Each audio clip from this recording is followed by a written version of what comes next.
I came home to find 30 years of my life stuffed into black trash bags on the wet grass. My daughter-in-law stood on the porch, arms crossed, and told me her father was moving into my bedroom. She thought she was kicking a broke retired plumber to the curb. She had no idea she had just evicted the man who owned the very ground she was standing on. And trust me, her regret was swift and absolute. Before I get into exactly how I dismantled her perfect little life, let me know where you are watching from in the comments below. Hit like and subscribe if you believe that disrespecting your elders should always come with a heavy price. I am Victor Rollins. Most people call me Vic. I am 73 years old. It was a Tuesday afternoon, raining that cold, annoying drizzle that chills you right down to the bone. I had just come back from a quiet morning of fishing down at Lake Monroe. My old 2008 Chevy Silverado rumbled as I pulled into the driveway of the upscale suburban home I shared with my son Julian and his wife Chloe. But I did not make it to the front door. Scattered across the manicured front lawn were 5 black garbage bags. They were cheap, thin plastic, already tearing at the seams. Beside them sat a cardboard box getting soaked in the rain. I parked the truck and walked over, my boots squished in the wet grass. I looked down and saw my flannel shirts, my work boots, and my shaving kit spilling out onto the mud.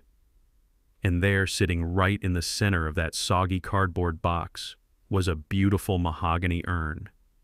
My Vivian, my wife of 40 years, left out in the rain like discarded junk. I picked up the urn, wiping the raindrops from the polished wood with my sleeve. I felt a cold knot form in my chest, but I kept my face entirely blank. 40 years of building a commercial real estate empire in Chicago teaches you how to hide your emotions when the pressure is on. I looked up. Chloe was standing on the covered porch. She was 36, wearing an expensive cashmere sweater and holding a mug of artisanal coffee. She did not look guilty. She looked annoyed. Julian, my 40-year-old son, was standing just behind her, practically hiding in her shadow. He could not even meet my eyes. He stared at his expensive Italian leather shoes. "What is the meaning of this?" I asked. My voice was low, steady, and completely devoid of the panic Chloe was clearly hoping for. "My dad is moving in," Chloe said. Her tone was sharp, unapologetic. "He is having some issues with his apartment lease down in the city. He needs a place to stay, and with his arthritis he simply cannot be expected to walk up and down the stairs every day. He needs the master suite on the ground floor. Your room." I looked from her to Julian, my own flesh and blood. The boy I had worked double shifts for, making sure he went to the best private schools, making sure he never had to scrub a toilet or lay a brick in the freezing cold. "Julian," I said, "is this how it is?" Julian finally looked up, his face pale. "Dad, come on," he stammered. "It is just for a little while. Richard is in a tough spot. And honestly, Chloe and I have been talking. You need more specialized care anyway. We found a nice assisted living facility a few towns over. It is very affordable. You will be comfortable there." Affordable. He said the word like it was a favor to me. He thought I was broke. They both did. Because for the last 10 years, ever since Vivian passed, I played the part of a simple retired plumber scraping by on Social Security. I drove an old truck. I wore faded clothes. I never flaunted my money. Vivian always told me that wealth attracts parasites and poverty is the best filter for true character. Boy, was she right. Chloe stepped forward, resting a hand on her hip. "Let us be honest, Vic. You do not belong in a neighborhood like this anyway. You stick out. My dad fits the demographic here. He plays golf at the country club. He networks. Having him here is good for Julian's image at the firm. Having an old man tinkering with dirty tools in the garage and driving a rusted truck brings down the property value." She took a sip of her coffee, looking down at me on the wet lawn. "We packed everything you own. We even left you $50 for gas to get to the facility. The address is written on the back of an envelope in that box." I looked at the $50 bill fluttering under a paperweight inside the wet box. It was insulting. It was comical. I had given Julian $500 in cash every single month. I told him it was my contribution for groceries and utilities. I knew Chloe laughed at that amount. She called it my pathetic little allowance. She complained to her friends that her father-in-law was a freeloader, dropping spare change while she and Julian footed the real bills. What Chloe did not know was that the $500 was not for groceries. It was an exact cash reimbursement for the property taxes and the exorbitant homeowners association fees. Fees for a house that Julian thought he owned. He did not own it. I bought this property outright in cash 7 years ago through a blind trust. Julian was merely listed as a beneficiary resident under the strict legal condition that I resided in the home and was cared for until my death. But I did not say any of that. I did not scream. I did not yell about the money or the trust or the multi-million-dollar real estate development firm I had built from nothing and sold to a conglomerate just last year. Anger is a loud, messy thing. Retribution is silent. I held Vivian tightly against my chest. I looked at Julian one last time. He looked away again, ashamed but unwilling to stand up to his wife. He had made his choice. He chose the illusion of a wealthy lifestyle over the father who had bled to give it to him. "Understood," I said softly. Chloe smirked. She actually smiled a triumphant, wicked little grin. She thought she had won. She thought she had successfully bullied a helpless old man out of his only shelter. "I am glad we are on the same page," she said, turning her back to me. "Have a safe drive, Vic."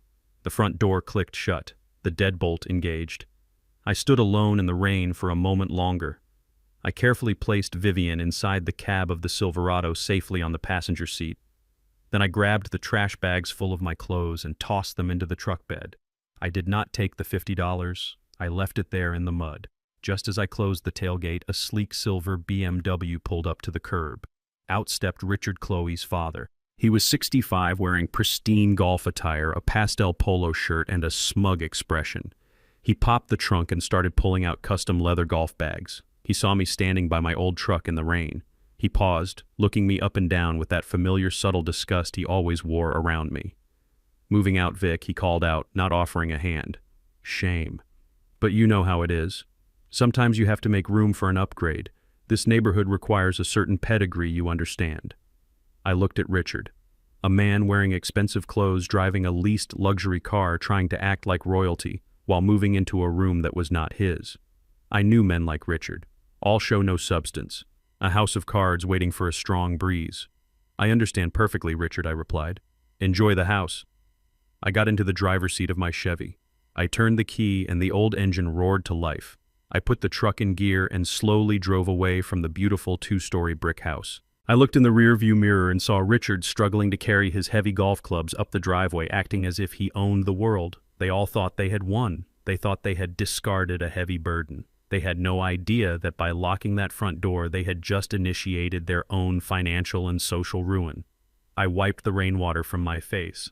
I reached under the driver's seat and pulled out a hidden compartment. Inside was a brand new smartphone, fully charged and disconnected from any family tracking plans. I looked over at the mahogany urn sitting on the passenger seat. "Well, Vivian," I whispered to my wife, "looks like it is time to go back to work." I sat in the driver's seat of my rusted Chevy Silverado for a long moment. The cold rain hammered against the windshield, blurring the view of the house I had bought with my own blood and sweat. I was ready to put the truck in gear and drive away. I was ready to leave them to their inevitable ruin. But as I patted my worn jacket pocket, a sharp realization hit me. My blood pressure medication was still sitting on the kitchen counter inside. A man does not build a multi-million-dollar real estate empire by being careless with his health, and I was going to need my health for what I was about to do.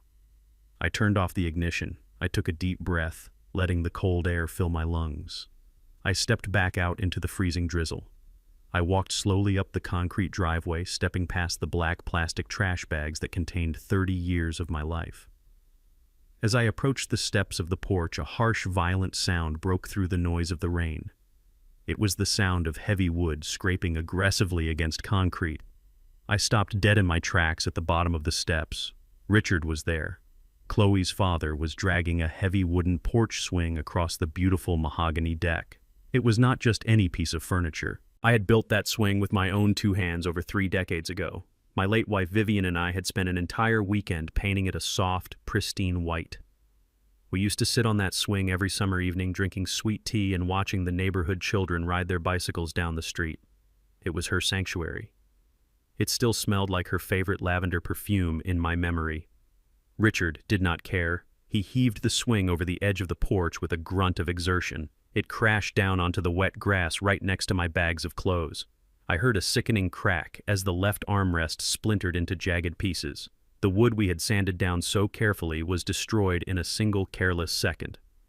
I felt a surge of pure white-hot heat rise from my stomach to my throat. My fists clenched so tight my knuckles ached. but 40 years in the cutthroat business of commercial development teaches you absolute control. I kept my face entirely blank. I kept my breathing slow and steady. Richard brushed the dust off his hands and turned around. He did not look surprised to see me. He certainly did not look apologetic. Instead, he let out a short, arrogant laugh. He walked over to his silver BMW parked in the driveway and pulled out a massive custom leather golf bag. He dragged the heavy bag up the stairs and dropped it right in the exact spot where Vivian's swing had rested for years. "Sorry, old man," Richard said. His voice lacked even a fraction of genuine sorrow. He looked me up and down, taking in my faded flannel shirt and my wet boots with obvious disdain. "This house needs a little upgrade to match its class. You understand, right? We cannot have rusted old yard sale furniture ruining the aesthetic of a premium property. I need this open space for my clubs. I have some very important colleagues coming over this weekend for drinks before we hit the greens. You simply do not fit the demographic of this neighborhood anymore, Vic. It is nothing personal, just real estate facts." I stared at his pristine, shiny golf clubs. They were the kind of clubs a man buys when he wants to look wealthy to his friends, not the kind a real athlete uses. The irony of his words almost made me laugh out loud. He was lecturing me about real estate facts. He was lecturing me about the class of a house that I legally owned. I thought about class. I thought about how, for the last 5 years, I had quietly handed my son Julian an envelope on the first day of every single month. Inside that envelope was exactly $500 in crisp cash. I always handed it to him with a humble smile, telling him it was just a little something from my pension to help out with the utility bills and the groceries. I played the part of the grateful burden, doing his best to contribute to the household. I remember the way Chloe would snatch that envelope from the kitchen counter. I remember hearing her complain loudly to her wealthy friends on the phone, making sure her voice carried into the living room where I was sitting. She would laugh a high-pitched, cruel laugh and say things like, "Julian's dad gave us his little allowance today. $500 barely covers our organic milk and wine for the week. It is completely embarrassing that we have to subsidize his life." She mocked that money constantly. She treated it like dirty spare change tossed by a beggar. What Chloe and Julian did not know, what they never bothered to calculate, was that the $500 was not a random number I pulled from a meager pension. It was the exact monthly cost of the property taxes and the exorbitant homeowners association fees for this specific property. I paid those fees in cash through them to maintain the legal illusion that they were the homeowners. By mocking that money, by treating my contribution as a joke, they were mocking the very foundation that kept a luxury roof over their arrogant heads. They thought I was a charity case. They did not realize I was the bank. I looked back at Richard. He was busy polishing a golf iron with a microfiber cloth, completely ignoring my presence on the lawn. I did not yell at him. I did not tell him that he was an uninvited guest squatting in a house funded by the man he was currently insulting. I just walked past him in complete silence. I opened the front door and stepped inside one last time. The house was dead quiet. Julian and Chloe were nowhere to be seen. They were probably hiding upstairs in their bedroom, avoiding the guilt of watching me leave in the rain. I grabbed my small medication bag from the marble kitchen counter. I walked back out onto the porch. Richard did not even look up. "Enjoy the upgrade, Richard," I said quietly. "Make yourself very comfortable." I walked down the steps and back to my truck. I climbed inside the cold, damp cabin and locked the doors.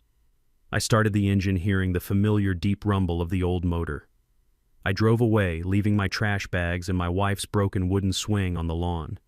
I would buy that swing back later, but right now, I had bigger plans. I navigated the winding, pristine streets of the gated community. The massive oak trees and perfectly manicured lawns passed by my rain-slicked windows. I drove past the main security gate where the guard waved at my old truck without a second glance. The moment the luxury neighborhood was out of sight and I merged onto the main highway, I pulled the truck over to the shoulder of the road. I put the vehicle in park. I reached into my jacket pocket and pulled out my battered flip phone. It was a cheap, prepaid model with huge buttons, the exact kind of phone people buy for elderly relatives because they assume we cannot understand modern technology. Chloe always rolled her eyes in profound irritation whenever I pulled it out to make a call. I looked at the small screen for a second. Then I opened the back cover. I pulled out the cheap battery. I removed the tiny SIM card and snapped it perfectly in half with my thumb. I rolled down my window and tossed the broken pieces and the plastic phone straight into a rushing storm drain. It disappeared into the dark water instantly. That helpless old man was dead. He washed away down the drain. I reached down under the driver's seat of my truck. My fingers traced the metal frame until they found the hidden biometric latch I had custom installed years ago. I pressed my thumb against the scanner. A small steel lockbox slid out silently. I opened the heavy lid. Inside, resting on a piece of black velvet, was a brand new state-of-the-art smartphone. It was a high-end encrypted device tied to a private corporate network that absolutely no one in my family knew existed. I picked it up, feeling the cool glass and a metal in my palm. I pressed the power button. The bright screen glowed to life, illuminating the dark cabin of my truck with a sharp blue light. I connected to my private server, bypassing all standard tracking. I sat up straight. The posture of a weary old man vanished completely, replaced by the rigid spine of a corporate titan who had crushed rivals for breakfast. It was time to make some phone calls. It was time to show my son, his cruel wife, and her arrogant father exactly what true class and absolute power really look like. The drive from the upscale suburbs into the heart of the city took 45 minutes. The heavy rain washed over the windshield of my rusted Chevy Silverado, acting as a perfect baptism.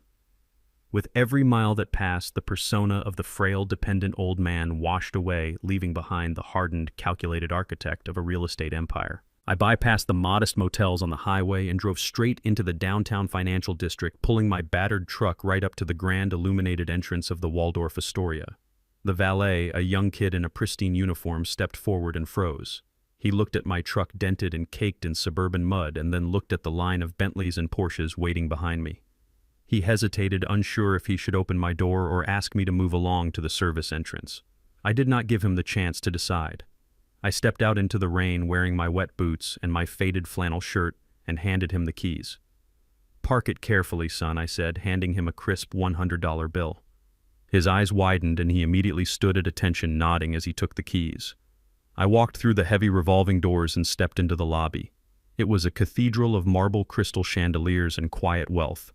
The air smelled of expensive lilies and old money. I walked across the polished floor, my heavy boots squeaking slightly, drawing the eyes of well-dressed guests who quickly looked away.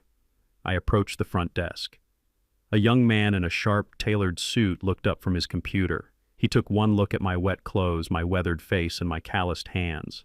His professional smile tightened into a polite but firm mask. He had been trained to handle vagrants without causing a scene.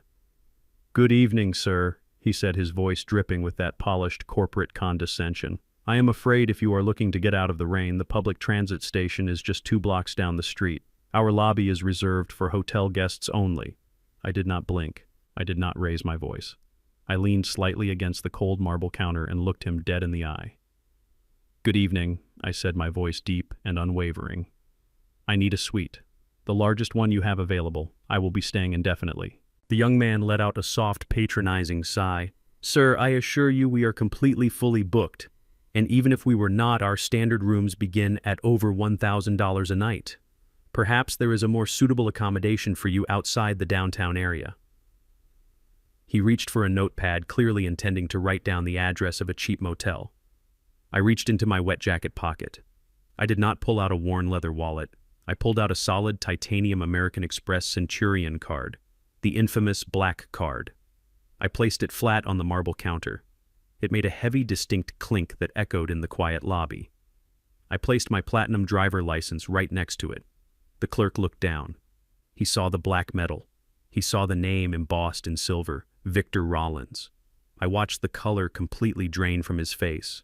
In this city, the name Rollins was stamped on the sides of skyscrapers, luxury condominiums, and commercial plazas. He realized, in a fraction of a second, that he had just tried to kick out one of the most powerful real estate developers in the state. "My apologies, Mr. Rollins," he stammered, his hands visibly shaking as he quickly typed into his keyboard. "I am so sorry. I did not recognize you. We actually have the presidential suite available on the top floor. It will be ready for you immediately." "I will need total privacy," I told him, picking up my card. "No phone calls transferred to my room unless I approve them. No visitors. If anyone calls asking if I am a guest here, you tell them you have no one by that name." "Absolutely, sir," he said, handing me the golden keycard with both hands.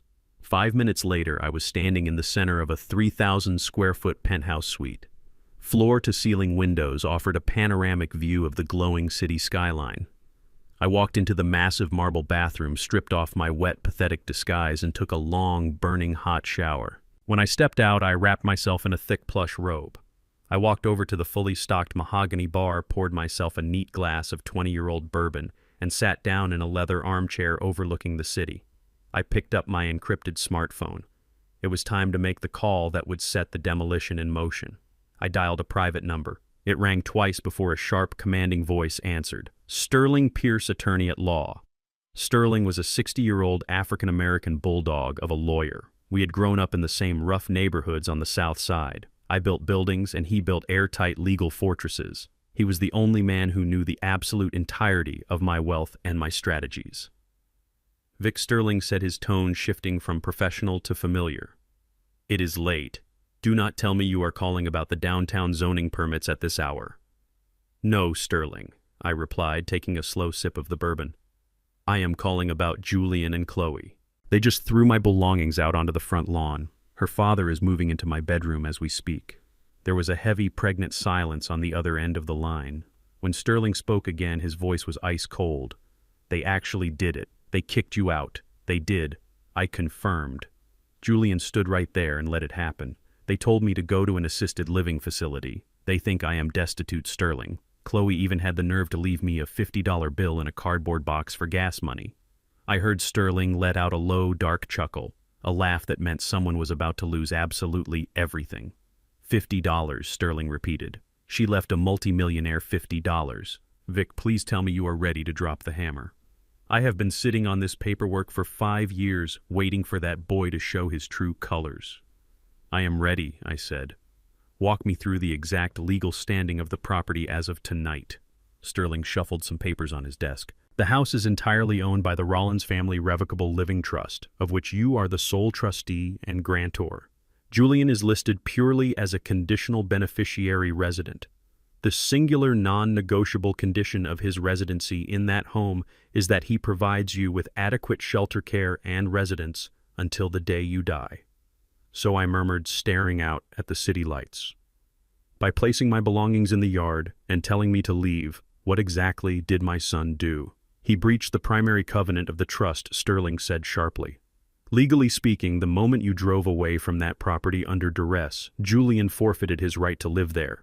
He is no longer a beneficiary. He and his wife and his arrogant father-in-law are now legally classified as unauthorized squatters trespassing on corporate property. Draft the eviction notices I ordered, but do not file them yet. I want them to get comfortable first. I want Richard to unpack his expensive golf clubs. I want Chloe to start redecorating my room. Let them think they have won. We are going to tighten the noose slowly. Understood, Sterling said. What is your first move? I smiled in the empty, luxurious room. It was a cold, calculated smile. Contact the bank, I instructed. I want to cancel a specific recurring transfer. You know, the $500 I hand Julian in cash every month. The money Chloe calls my pathetic allowance. Yes, Sterling said. The exact amount that automatically transfers from Julian's account to the Neighborhood Homeowners Association and the county property tax escrow. Exactly, I said. For 5 years I have been making cash deposits into Julian's account, and my corporate office automatically pulls that exact amount to keep their luxury lifestyle afloat. I want you to sever the corporate payment link tonight. Do not notify them. Let the automated payment fail. Sterling laughed again. Vic, the HOA in that neighborhood is notoriously ruthless. If that payment bounces, they will slap Julian with a $500 late fee on day one. By the end of the week, they will issue a formal warning of property liens. That is the point, I said softly. Chloe thinks I am a charity case. Julian thinks he is a self-made man. It is time they find out how expensive it is to live in a mansion when the invisible safety net suddenly vanishes. Consider it done, Sterling said. Have a good night, Vic. Welcome back to the land of the living. I ended the call and placed the phone on the glass coffee table. I took another slow sip of my bourbon, feeling the warmth spread through my chest. The rain continued to beat against the floor-to-ceiling windows of the presidential suite. Somewhere out in the wealthy suburbs, my son and his wife were sleeping peacefully, completely unaware that their financial execution had just been ordered. I looked at the mahogany urn resting safely on the marble mantel across the room. I promised you I would test his character, Vivian, I whispered to the empty room. He failed. Now he gets to face the consequences. 3 days passed since I checked into the presidential suite at the Waldorf Astoria. I spent my mornings drinking premium black coffee and reviewing the financial dossiers my lawyer Sterling sent over. My son and his wife were living on borrowed time and borrowed money. They were a house of cards waiting for a strong gust of wind. But the real entertainment started on a Thursday afternoon. I was sitting by the floor-to-ceiling window looking out over the city when my secure smartphone buzzed with a notification from my private bank. An attempted transaction had just been blocked. I opened the alert and a slow, calculated smile spread across my face. Let me explain something about Chloe. She always thought she was the smartest person in any room she walked into. A few months ago, a piece of my mail went missing from the kitchen counter. It was a secondary credit card. A basic account I kept active for minor hardware store purchases and random expenses. I knew exactly who took it. I never reported it stolen because a good fisherman knows you have to use the right bait to catch a predator. I left the card unblocked because I wanted to see exactly how greedy she would get. She held onto it waiting for the perfect moment. And kicking me out of the house was apparently the green light she needed to start spending what she thought was a senile old man's money. My banking application showed the exact location of the attempted charge. Chloe was at an exclusive boutique downtown called the Artisan Loft. It is the kind of place where a single decorative pillow costs more than a regular person's monthly mortgage payment. She was trying to spend $8,500 on a custom bedroom furniture set. No doubt she wanted to make her father Richard feel like absolute royalty as he moved into my old ground floor suite. I could picture the scene perfectly. She probably strolled into the showroom acting like she owned the entire building. She probably pointed at expensive Italian leather headboards and solid oak dressers while treating the sales staff like personal servants. When the time came to pay, she confidently handed the clerk my card. She assumed that since I was a lonely, discarded old man, I would never check the statements, or I would be too confused to notice the massive balance. But Sterling had already executed my orders. Every single personal and corporate account tied to my name was locked down tighter than a federal vault. The clerk ran the card. Declined. I am sure Chloe laughed it off at first, blaming the machine or complaining about bank security algorithms. She probably told the clerk to run it again with that arrogant tone she perfected. Declined. The notification on my phone showed 4 consecutive attempts in the span of 2 minutes. By the 4th try, the store manager would have stepped in. I know exactly how those luxury boutiques operate. They look at you very differently when your credit card bounces. The fake retail smiles drop immediately. The polite customer service turns into cold, silent suspicion. Chloe was standing there in her expensive designer clothes, utterly humiliated as the staff realized she could not afford the very things she was demanding. She had no other way to pay the bill. I knew from Sterling's background check that her own credit cards were completely maxed out. She had to walk out of that store empty-handed while the sales clerks watched her retreat. Her pride was shattered into pieces right in the middle of a high-end showroom. But her bad day was just getting started. While Chloe was suffering the consequences of her own theft downtown, Julian was about to experience his own financial nightmare right in our driveway.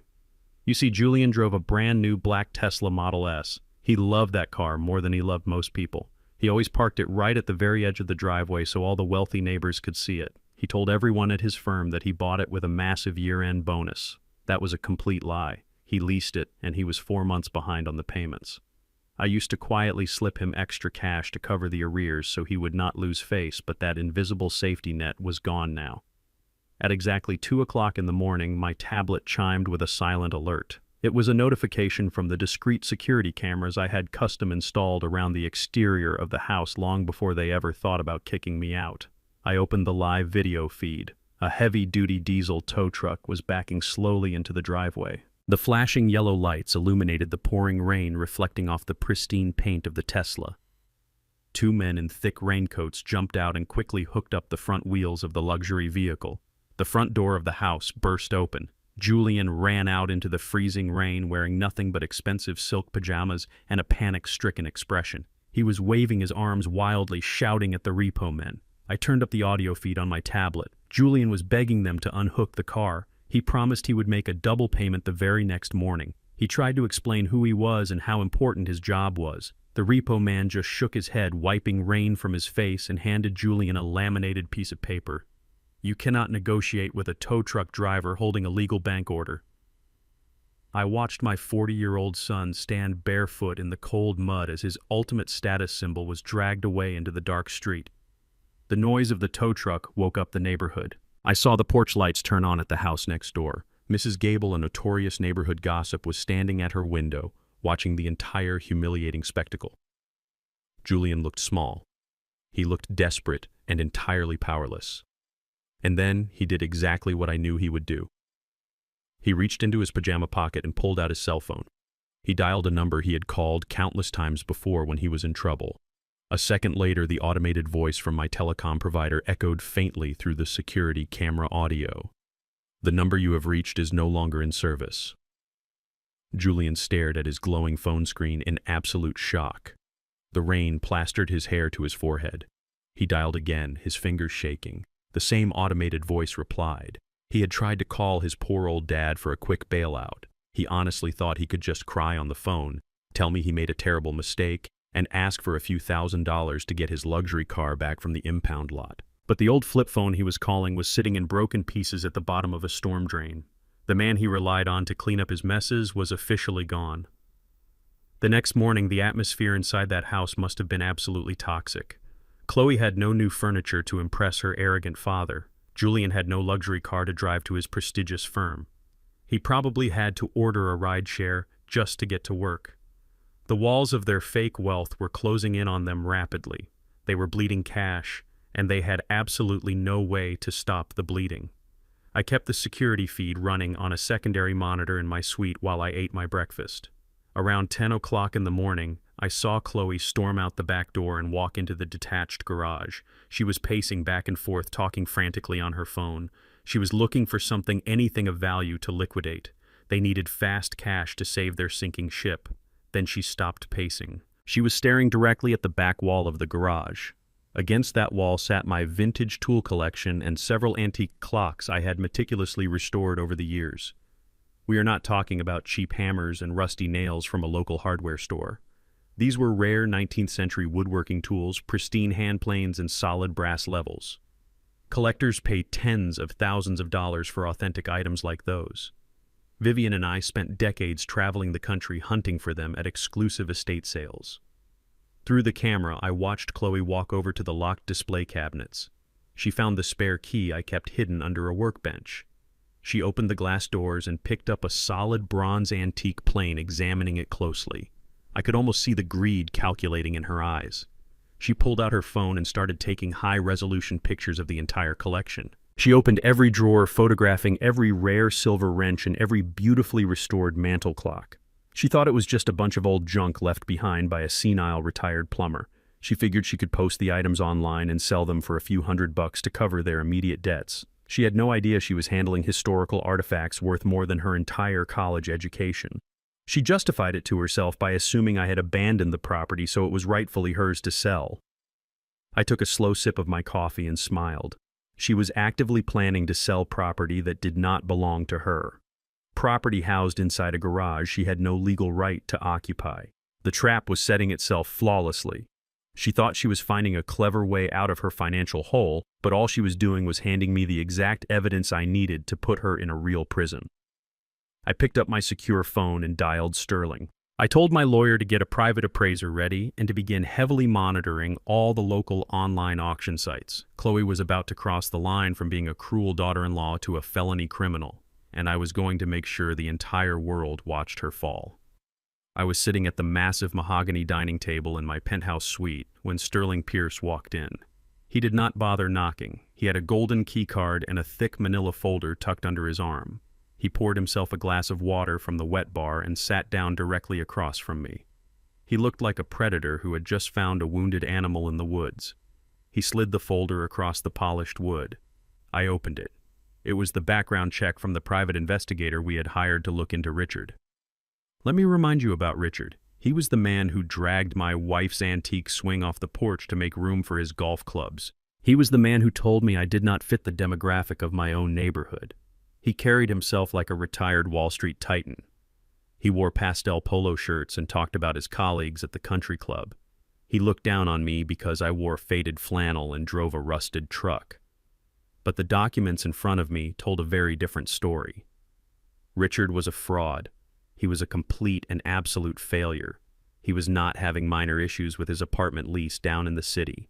He had been formally evicted by the county sheriff's department. The private investigator found that Richard had been running a shady investment scheme for years, borrowing money from dangerous people to fund a severe gambling addiction. He lost everything. His luxury car was a lease he had not paid in 6 months. His country club membership had been quietly revoked for unpaid dues long ago. Sterling leaned back in his chair and smiled. Richard is not moving into your house to enjoy his golden years, Vic. He is hiding. He is hiding from creditors, angry investors, and bookies who want to break his legs. He targeted your son's house because it is in a gated community with private security. He needed a fortress to hide in, and Chloe gave him yours. I read through the financial statements. It was pathetic. This arrogant man who looked down his nose at my calloused hands had absolutely nothing to his name except crushing debt and a fake, aristocratic accent. He was a parasite looking for a new host. But the folder contained something even more disturbing. Our investigator had dug deeply into the shared bank accounts that Julian and Chloe used. I already knew Julian was struggling because he was 4 months behind on his car payments, but the bank statements showed something far more sinister happening right under my son's nose. Chloe was actively bleeding her husband dry. Over the past 3 weeks, large sums of money had been wired from Julian's primary savings account to a series of offshore holding companies. The investigator tracked the routing numbers. Those holding companies belonged to the bookies and angry creditors chasing Richard.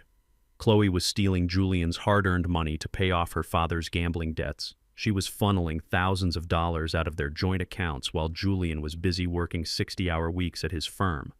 He had no idea. He was stressing over his repossessed Tesla, completely unaware that his wife was the one bankrupting him from the inside out just to save her deadbeat father. I closed the folder and let out a heavy breath. I thought about Julian. 40 years ago, I carried that boy on my shoulders.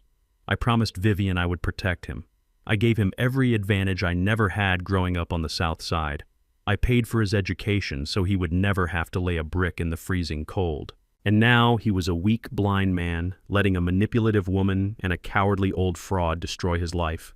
Part of me wanted to call him. Part of me wanted to drive to his office, slam these bank statements on his desk, and shake him until he woke up. I wanted to tell him that the woman he married was transferring his future to criminals, but I knew that would not work. Julian was blinded by his desire to fit into her world. If I tried to warn him, Chloe would just spin another web of lies. She would cry, she would manipulate him, and she would convince him that his crazy old father was trying to ruin their marriage out of spite. Number Julian had made his bed when he watched them throw my belongings onto the wet grass and said absolutely nothing. He had to lie in it. He had to feel the fire burn before he would ever understand the danger he was in. A man cannot be saved if he refuses to see the chains around his own wrists. Sterling watched my face closely. He knew me well enough to know I was not feeling pity. I was calculating the drop. "What is the play, Vic?" he asked quietly. "Do we send this file to the police? Do we let the authorities drag Richard out of the house in handcuffs?" "Not yet," I replied. "Sending Richard to jail right now would be too easy. It would take him out of the house, which is exactly what Julian needs to survive. I do not want to solve their problems for them. I want them to drown in them." Richard is a man built entirely on false pride. He lives for the illusion of wealth. If we take away his freedom, he just plays the victim. But if we take away his pride, his illusion, and his social standing in front of the people he desperately wants to impress, we destroy him completely. I told Sterling to keep monitoring the bank accounts. Let Chloe keep stealing from Julian. Let her funnel every last cent into her father's black hole of debt until there is nothing left. Let them feel the false security of having a luxury roof over their heads. Because I knew exactly what a man like Richard would do next. A man who is desperate to maintain his wealthy facade always overcompensates when he feels cornered. Now that he was safely inside a multi-million-dollar home in a gated community, he would want to show it off. He would want to invite those snobby country club friends over to prove he was still a man of high status. He would try to use my house to rebuild his shattered reputation and pretend he was still on top of the world. And when he did, I was going to be there. I was going to let him build his stage, gather his audience, and then I was going to pull the floor right out from under him. But first, we needed to turn up the heat. Richard was getting too comfortable in his new environment, and he lacked the discipline to respect the rules of a high-end neighborhood. Get the Homeowners Association Management Company on the line, I told Sterling. You know, the property management firm that my development company secretly owns. Tell the board directors to start strictly enforcing every single neighborhood bylaw on that specific address. I want daily inspections. If Richard thinks he can hide in my house for free, he is about to find out that the neighborhood has a very strict policy against uninvited trash. Sterling smiled, packing the thick manila folder back into his leather briefcase. It was the kind of smile that promised absolute devastation. The trap was set. The financial walls were closing in on Chloe and Julian, and Richard was about to learn that pretending to be rich is a very dangerous game when you are playing in a house owned by a man who actually is. I was sitting in the leather armchair of my penthouse suite at the Waldorf Astoria when the notification chimed on my encrypted tablet. It was a message from the private investigator Sterling had hired. The message contained a single link to a local online marketplace and a brief note that said, "You need to see this immediately." I clicked the link and the screen loaded a new advertisement posted just 20 minutes ago. The title of the listing read, "Old carpentry junk and antique clocks for quick sale." My heart turned to absolute ice. I stared at the high-resolution photographs uploaded to the website. There on the screen was my entire life history, laid out on the dirty concrete floor of my garage. I saw my 19th century Stanley metal planes. I saw the custom brass levels I had used to frame the very first apartment building I ever developed on the south side of Chicago. I saw the grand mahogany mantel clock that Vivian and I had purchased on our 10th wedding anniversary. These were not just tools or decorations. These were the sacred artifacts of my survival. They were the blood and sweat that built the Rollins real estate empire. Chloe had broken the locks on my display cabinets. She had dragged my meticulously maintained antiques out of their velvet-lined drawers and tossed them into cheap cardboard moving boxes. And the most insulting part of it all was the price tag she had placed on the listing. She was asking for $1,200 for the entire lot. The antique mantel clock alone had recently been appraised at over $25,000. The vintage woodworking tools were highly sought after collector items worth easily another $30,000. She was trying to liquidate $50,000 of my personal property for the price of a cheap television. She was desperate. Richard was drowning in gambling debts and his dangerous creditors were closing in on them. Chloe needed fast, untraceable cash to keep her arrogant father safe, and she had decided that stealing from the old man she had just kicked out was the easiest way to get it. My phone rang loudly on the glass table. It was Sterling. My lawyer was absolutely furious. His voice boomed through the speaker.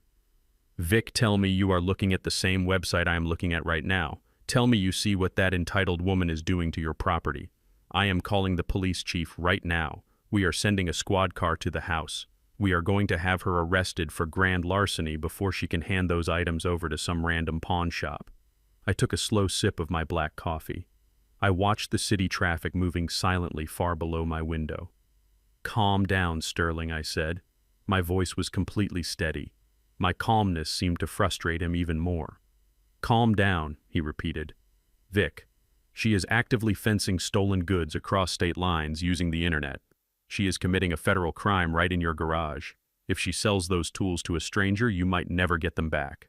If we send the police right now, she will play the victim," I explained patiently. "You know exactly how a woman like Chloe operates. She will cry. She will tell the police that it was a simple misunderstanding. She will claim that I abandoned the property and told her to clear out the garage. She will use her tears and her expensive clothes to manipulate the situation. The police might just call it a civil domestic dispute and walk away.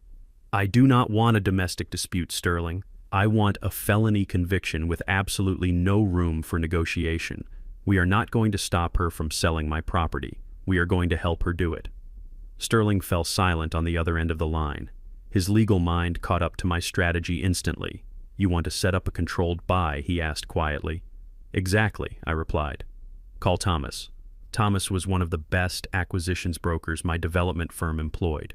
He was a master negotiator who usually handled multi-million-dollar commercial land acquisitions. Buying a few boxes of antiques from a desperate amateur would be incredibly easy for him. I gave Sterling the exact instructions. I told him to have Thomas put on a pair of casual jeans and a simple jacket. I told him to rent a generic moving van so his luxury corporate vehicle would not raise any suspicions.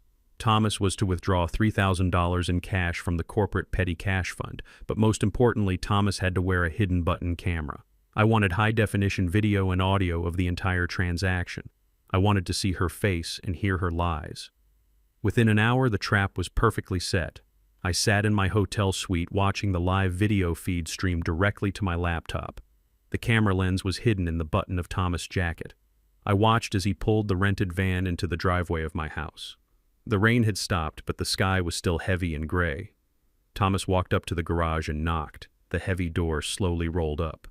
There stood Chloe. She was wearing designer yoga pants and an expensive silk top paid for by my secret monthly deposits. She looked nervous, but her eyes lit up with absolute greed when she saw Thomas standing there. She led him into the garage. I felt a surge of cold anger when I saw how carelessly she had treated my tools. She kicked one of the cardboard boxes toward Thomas. "There is a lot of old junk in here," she said dismissively. "Heavy metal things and some old clocks. I just want it all gone today. It is completely ruining the aesthetic of my home." She actually used the word aesthetic. She was standing in a garage I owned, talking about the aesthetic of a house I paid for while trying to sell the tools that built her entire lifestyle. "Where did you get all these beautiful pieces?" Thomas asked, playing the part of an eager local collector. Chloe did not even hesitate. She lied with the smooth, effortless practice of a true sociopath. "They belonged to my late grandfather," she said, putting a hand on her hip. "He was a carpenter or something like that. He left them to me when he passed away last year. I kept them for sentimental reasons, but honestly they are just taking up space now. I am redecorating the entire house, and this junk simply does not fit my vision." I watched her lie about my life. I watched her erase my existence and claim my history as her own. It was a masterclass in arrogance. "How much do you want for everything?" Thomas asked, looking down at the boxes. Chloe crossed her arms. $2,000 cash, she demanded. "It is a very fair price for all this heavy vintage metal." Thomas was a professional. He knew that agreeing too quickly would make her suspicious. He rubbed his chin and pretended to inspect the mahogany clock. "I do not know," he said slowly. "It is going to take a lot of work to clean this up. I can give you $1,500 right now, cash in hand, and I will load it all myself." Chloe tried to hide her relief, but I could see the tension leave her shoulders. "Deal," she said quickly. "Just get it out of my garage." Thomas reached into his jacket and pulled out a thick envelope of $100 bills. Chloe reached for the money instantly, but Thomas pulled it back just an inch. He reached into his other pocket and pulled out a clipboard with a single sheet of paper attached to it. "Before I hand over the cash, I just need you to sign this standard bill of sale," Thomas said with a polite smile. "I run a legitimate antique business and my accountant needs a paper trail for tax purposes. It just says that you are the legal owner of these items and that you have the right to sell them to me. Standard boilerplate stuff." Chloe rolled her eyes, clearly annoyed by the paperwork delaying her payday. "Give me the pen," she said impatiently. She did not read a single line of the document. If she had read it, she would have seen the strict legal clauses Sterling had drafted. The document explicitly stated that the seller was the sole and absolute legal owner of the property. It stated that the items were free of any liens, claims, or disputes. It was a legally binding contract confirming that she was knowingly and willingly taking responsibility for the sale. She grabbed the pen and signed her full legal name at the bottom of the page. She signed away her entire future for $1,500 in crumpled paper. Thomas handed her the cash. She shoved the envelope into her designer pocket without even counting it properly. She stood back and watched as Thomas carefully loaded the boxes and the antique clocks into the back of his van. She told him to hurry up because she had a manicure appointment she could not be late for. As soon as the last box was loaded, she pressed the button to close the garage door, shutting Thomas out. I watched the live feed as Thomas climbed into the van and drove away from the neighborhood. He drove straight to a secure climate-controlled storage facility owned by my corporate office. My tools and my wife's clock were completely safe. 5 minutes later, my phone rang. It was Sterling. "We have it, Vic," the lawyer said. His voice was filled with a dark, triumphant satisfaction. "Thomas just uploaded a high-resolution scan of the signed bill of sale. We have the video of her claiming the items belong to her grandfather. We have the video of her taking the cash. We have her signature on a fraudulent legal document." "What is her exact legal exposure?" I asked, leaning back in my chair. Sterling let out a dry laugh.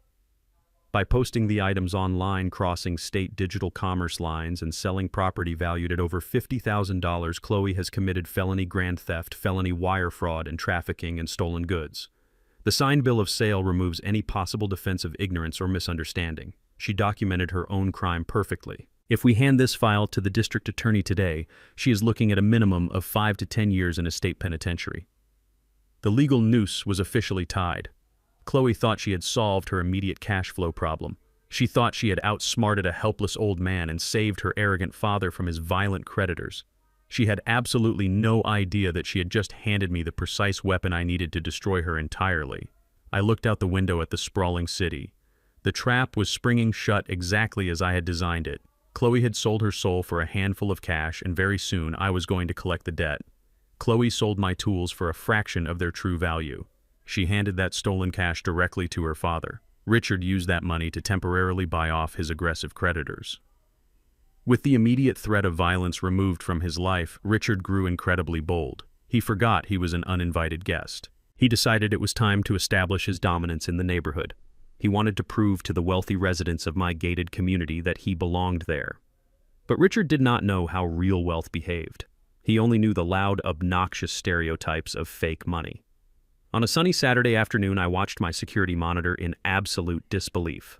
A massive, rusted recreational vehicle rumbled into the pristine driveway of my property. It was a 30-foot monstrosity leaking dark engine oil all over the custom-imported paving stones I had installed 5 years ago. Richard stepped out of the driver's seat wearing a pastel polo shirt and a smug grin. He was followed by 3 of his shady associates, men who looked like they spent their lives dodging tax collectors and running illegal poker games. They dragged a huge rusted charcoal grill out of the vehicle and set it up right in the middle of the manicured front lawn. Within an hour, thick black smoke was billowing toward the second-story windows. Obnoxious loud music blared from cheap portable speakers. Empty beer cans littered the grass. The upscale neighbors were absolutely horrified. I could see Mrs. Gable from next door standing on her porch with her phone to her ear, frantically calling the community security patrol. In an exclusive neighborhood like this, you do not even paint your front door without submitting a formal architectural request. You certainly do not park an oil-leaking recreational vehicle in the driveway and turn the front lawn into a cheap tailgate party. Richard was completely oblivious to the disgusted stares of the community. He was holding a pair of grilling tongs, laughing loudly and acting like the lord of the manor. He thought because he had bullied a retired old plumber out of the house, he was completely untouchable. He had no idea how wrong he was. Upscale gated communities are not governed by local police. They are governed by the homeowners association. The HOA is a ruthless entity that controls everything from the height of your grass to the exact shade of beige you are allowed to paint your mailbox. Chloe used to complain endlessly about the HOA board, calling them a bunch of nosy dictators who had nothing better to do than write violation tickets. What my foolish daughter-in-law did not know was that the private management firm contracted to run that specific homeowners association was a direct subsidiary of Rollins Development. I built that entire subdivision. I wrote the original community bylaws. I owned the company that enforced the rules. I picked up my secure smartphone and dialed the direct line to the regional director of my property management division. He answered on the first ring. I told him to pull up the security file for my address. I listened as he gasped in shock over the phone when he saw the live footage of the recreational vehicle and the smoke on the lawn. I gave him very specific and very ruthless orders. I told him to enforce every single community bylaw with maximum extreme prejudice. I wanted 0 warnings. I wanted 0 grace periods. I wanted immediate compounding fines. The director read the bylaws back to me. Unauthorized recreational vehicle parked in a residential driveway outside of loading hours. That is a fine of $1,000 per day. Unapproved open flame apparatus located less than 20 feet from a residential structure. That is a fine of $500 per violation. Noise violations exceeding community decibel limits during restricted hours. That is another $500. I told the director to print the official violation notices on heavy red cardstock. I wanted a neighborhood security officer to tape those bright red envelopes directly to the center of the front door every single morning at exactly 7 o'clock. For a full week, Richard kept his ugly vehicle parked in my driveway. He and Chloe ignored the first few red envelopes. I watched on the cameras as Chloe ripped the notices off the door and threw them into the trash without even opening them. Arrogant people always assume that rules apply to everyone else but them. They assume that if they ignore a problem, it will magically disappear. But the fines compounded daily. Every 24 hours, a new bright red notice was taped to the mahogany door. Every 24 hours, another $2,000 was added to their ledger. By the end of the 7th day, the total balance of fines and late penalties reached exactly $15,000. And the absolute beauty of this specific homeowners association contract was the enforcement clause.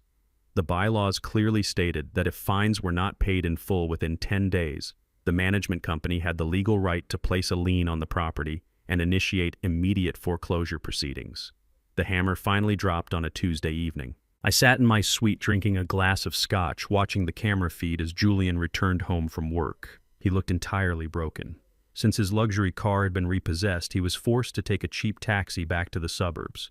He dragged his feet as he walked up the long driveway, avoiding the puddles of oil left by Richard's vehicle. He walked up the porch steps and stopped dead. Taped to the front door was a massive final notice printed in bold black letters. Julian ripped the envelope open. I turned the audio feed all the way up. Julian stood frozen on the porch reading the document. $15,000 due immediately. Notice of intent to place a lien on the property. Notice of intent to initiate foreclosure. He dropped his briefcase on the wet concrete. He burst through the front door and the shouting began instantly.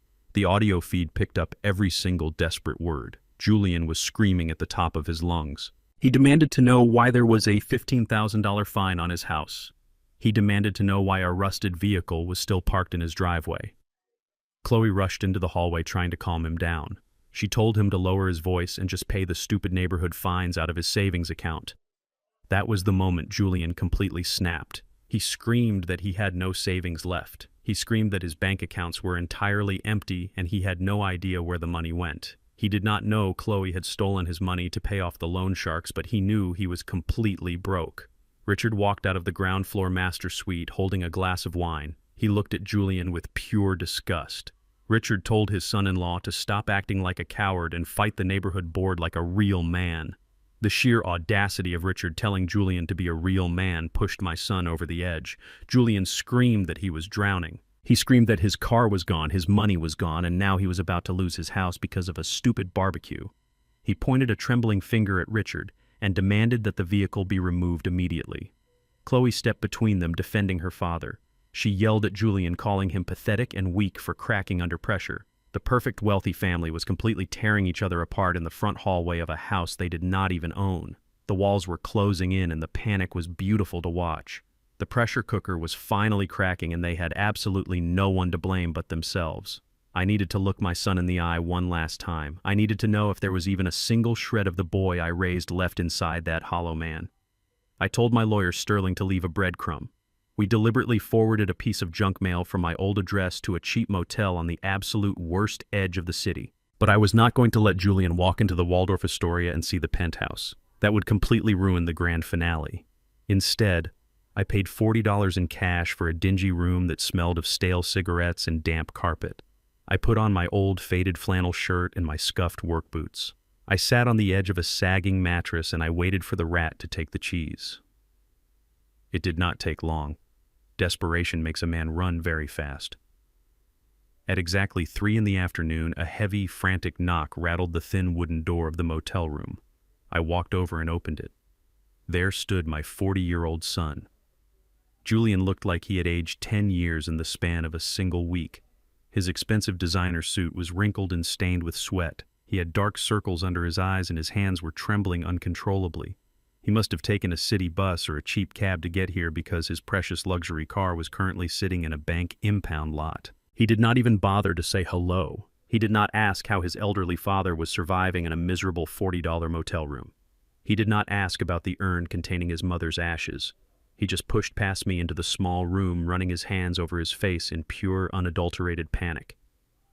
"Dad, I need your help," he blurted out.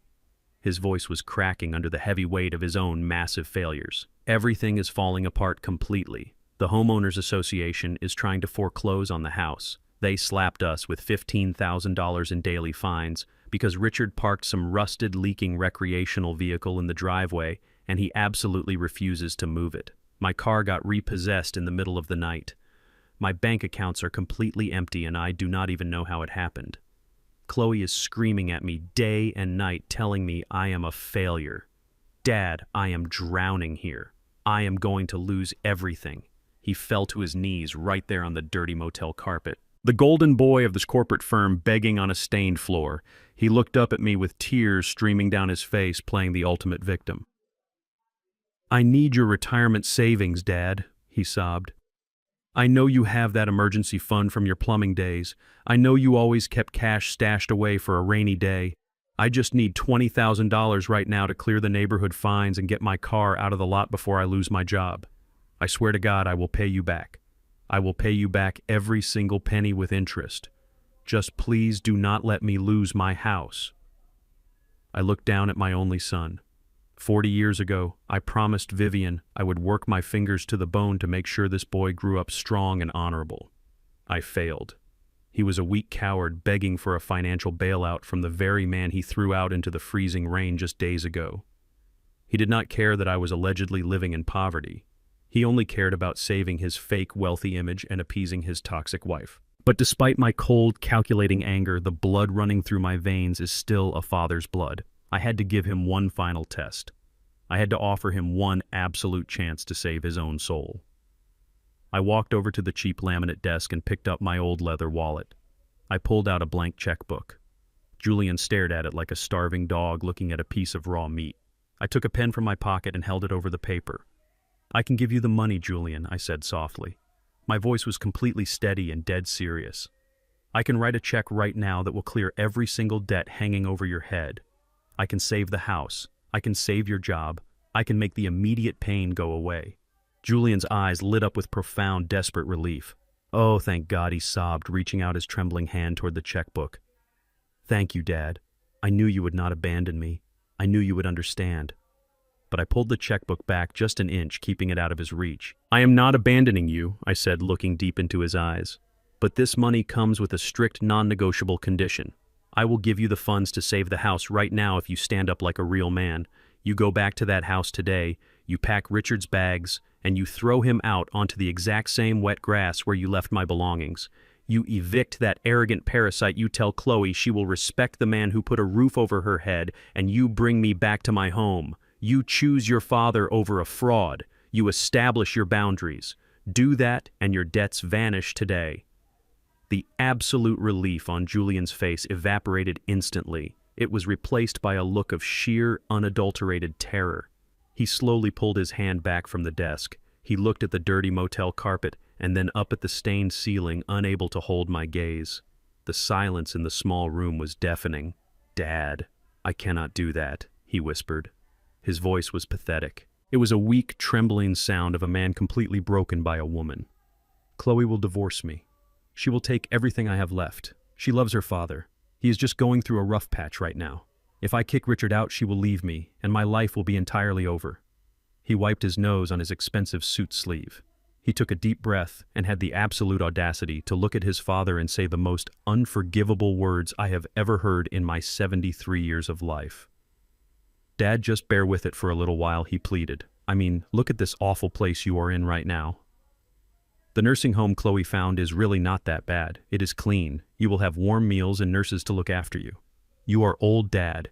You do not need a big luxury house anymore. Just give me the money to save my marriage, and you can go to the assisted living facility. It is honestly better for everyone this way." The air in the motel room turned completely to ice. My heart, which had held a microscopic sliver of hope for my son, snapped entirely shut. The test was over. The results were final. He had just looked his father in the eye and actively chosen his own toxic, abusive marriage over my basic human dignity. He thought it was perfectly acceptable to condemn me to a sterile medical facility just so he could keep playing house with a woman who was actively bleeding him dry. He was not a victim of Chloe. He was a willing accomplice to his own destruction. I slowly closed the checkbook. I put the pen back into my pocket. I did not yell. I did not scream. I did not curse him. I walked over to the motel door and pulled it wide open. The cold afternoon wind blew into the stale room. "Get out," I said. My voice was not that of an old retired plumber. It was the voice of Victor Rollins, a man who destroys corporate enemies without blinking. Julian stared at me, deeply shocked by the sudden shift in my tone. "Dad, please," he begged, getting up from his knees. "The money. You said you would help me. You cannot just leave me to deal with this alone." "You have no father," I said quietly. "You made your choice, Julian. Now you get to live with the absolute consequences of it." I stepped forward, forcing him out onto the concrete walkway outside the room. He stumbled backward, opening his mouth to plead one more time, to offer one more pathetic excuse. But I did not let him speak a single word. I slammed the heavy wooden door directly in his face. I threw the deadbolt, locking it with a loud, definitive click. I stood in the absolute silence of the cheap motel room, knowing that Julian had just taken a pair of scissors and cut his own safety rope. There was no going back now. The demolition of their lives was fully authorized. Desperation is a fascinating thing to observe. It strips away all the fake manners and the polished smiles. It reduces people to their most basic primal instincts. I was sitting in my suite at the Waldorf Astoria, watching the live security feed from the cameras hidden inside the house. The atmosphere in that multi-million-dollar mansion had turned completely toxic. Julian was locking himself in the guest bedroom, refusing to speak to anyone. Richard was pacing the living room, demanding to know how they were going to pay his creditors, and Chloe was cracking under the immense pressure. She was drinking heavy glasses of red wine at 10 in the morning, walking back and forth across the hardwood floors. She needed money. She needed a massive injection of cash to pay off the $15,000 neighborhood fines, to get Julian's car back, and to keep her father's violent bookies away. But her credit cards were declined, her bank accounts were frozen, and her husband was entirely useless. That is when I saw her walk into the home office. When they threw my belongings out into the rain, they kept a few things. They kept my old filing cabinet. Chloe always thought she was a financial genius. She started ripping through the manila folders, tearing out old utility bills and tax documents. She was looking for anything she could liquidate, anything she could use to bail herself out of the disaster she created. Then she stopped. She pulled out a thick blue folder. I knew exactly what was inside that folder. It was an old whole life insurance policy I had purchased 30 years ago. It was a modest policy, just a basic safety net from my plumbing days, but it had accrued roughly $80,000 in cash value over the decades. I kept it in the filing cabinet as a decoy, while my real wealth was locked away in corporate trusts. I watched the security feed as her eyes lit up with pure greed. She was holding a document that clearly stated the policyholder could take out a cash loan against the accumulated value. She thought she had just found a buried treasure. She thought the senile old man she kicked out had completely forgotten about this asset. She sat down at the heavy oak desk and opened her laptop. I watched her type frantically. She was downloading the official loan request forms from the insurance provider website. What she was about to do was not just cruel, it was a major federal crime. But desperation makes arrogant people incredibly stupid. Chloe printed out the loan application. She placed it on the desk right next to an old medical document that had my authentic signature on the bottom. She picked up a blue ink pen. She spent the next 20 minutes practicing my signature on a blank sheet of scratch paper. I watched her trace the curves of my name over and over again, trying to match the slight tremble of an older man's handwriting. When she felt confident enough, she signed the official loan document. She requested a maximum cash payout of $50,000. She filled in the direct deposit banking information. She did not use a joint account. She explicitly wrote down the routing number for a private checking account registered solely in her own name. She scanned the forged document and emailed it directly to the insurance claims department. She leaned back in the expensive leather office chair and took a massive gulp of her wine. She smiled. She honestly believed she had just saved her entire fake aristocratic life. What Chloe did not comprehend was that an $80,000 life insurance policy does not just sit in a vacuum. That policy was professionally managed by the exact same wealth management firm that handled my $40 million corporate portfolio. The insurance company was legally obligated to flag any high-value withdrawal requests and verify them directly with my senior financial advisor. Less than 12 hours later, my encrypted smartphone rang. It was early in the morning, and I was enjoying a plate of fresh fruit overlooking the city skyline. I answered the call. It was David, my senior wealth manager. His voice was incredibly tense. "Vic," he said, speaking very quickly. We have a massive security breach. Someone just submitted an emergency electronic request to borrow $50,000 against your old life insurance policy. The application came through with your signature, but our fraud detection software immediately flagged it. The signature does not match your current biometric profile. And more importantly, the funds were requested to be wired to an external account belonging to a woman named Chloe Rollins. I took a slow bite of my breakfast. Block the transfer, David, I said calmly. Lock down the insurance policy and send the entire application file directly to Sterling. I need the IP address, the digital timestamps, and the forged signature document sent to my lawyer immediately. David breathed a heavy sigh of relief, knowing that I was fully aware of the situation. Consider it done, Vic, he said. They are incredibly foolish to try this. They left a digital paper trail a mile wide. An hour later, Sterling and I were sitting in a secure conference room at the downtown precinct of the Financial Crimes Division. We were sitting across from Detective Miller, a sharp, no-nonsense investigator who had handled corporate embezzlement cases for 20 years. Sterling laid the entire stack of evidence on the metal table. We had the forged application. We had the digital tracking data proving the email originated from the exact IP address of my house. We had the bank records showing the destination account belonged exclusively to Chloe. And we had the high-definition video from my hidden study camera showing her physically practicing and executing the forged signature. Detective Miller looked through the documents and shook his head in absolute disbelief.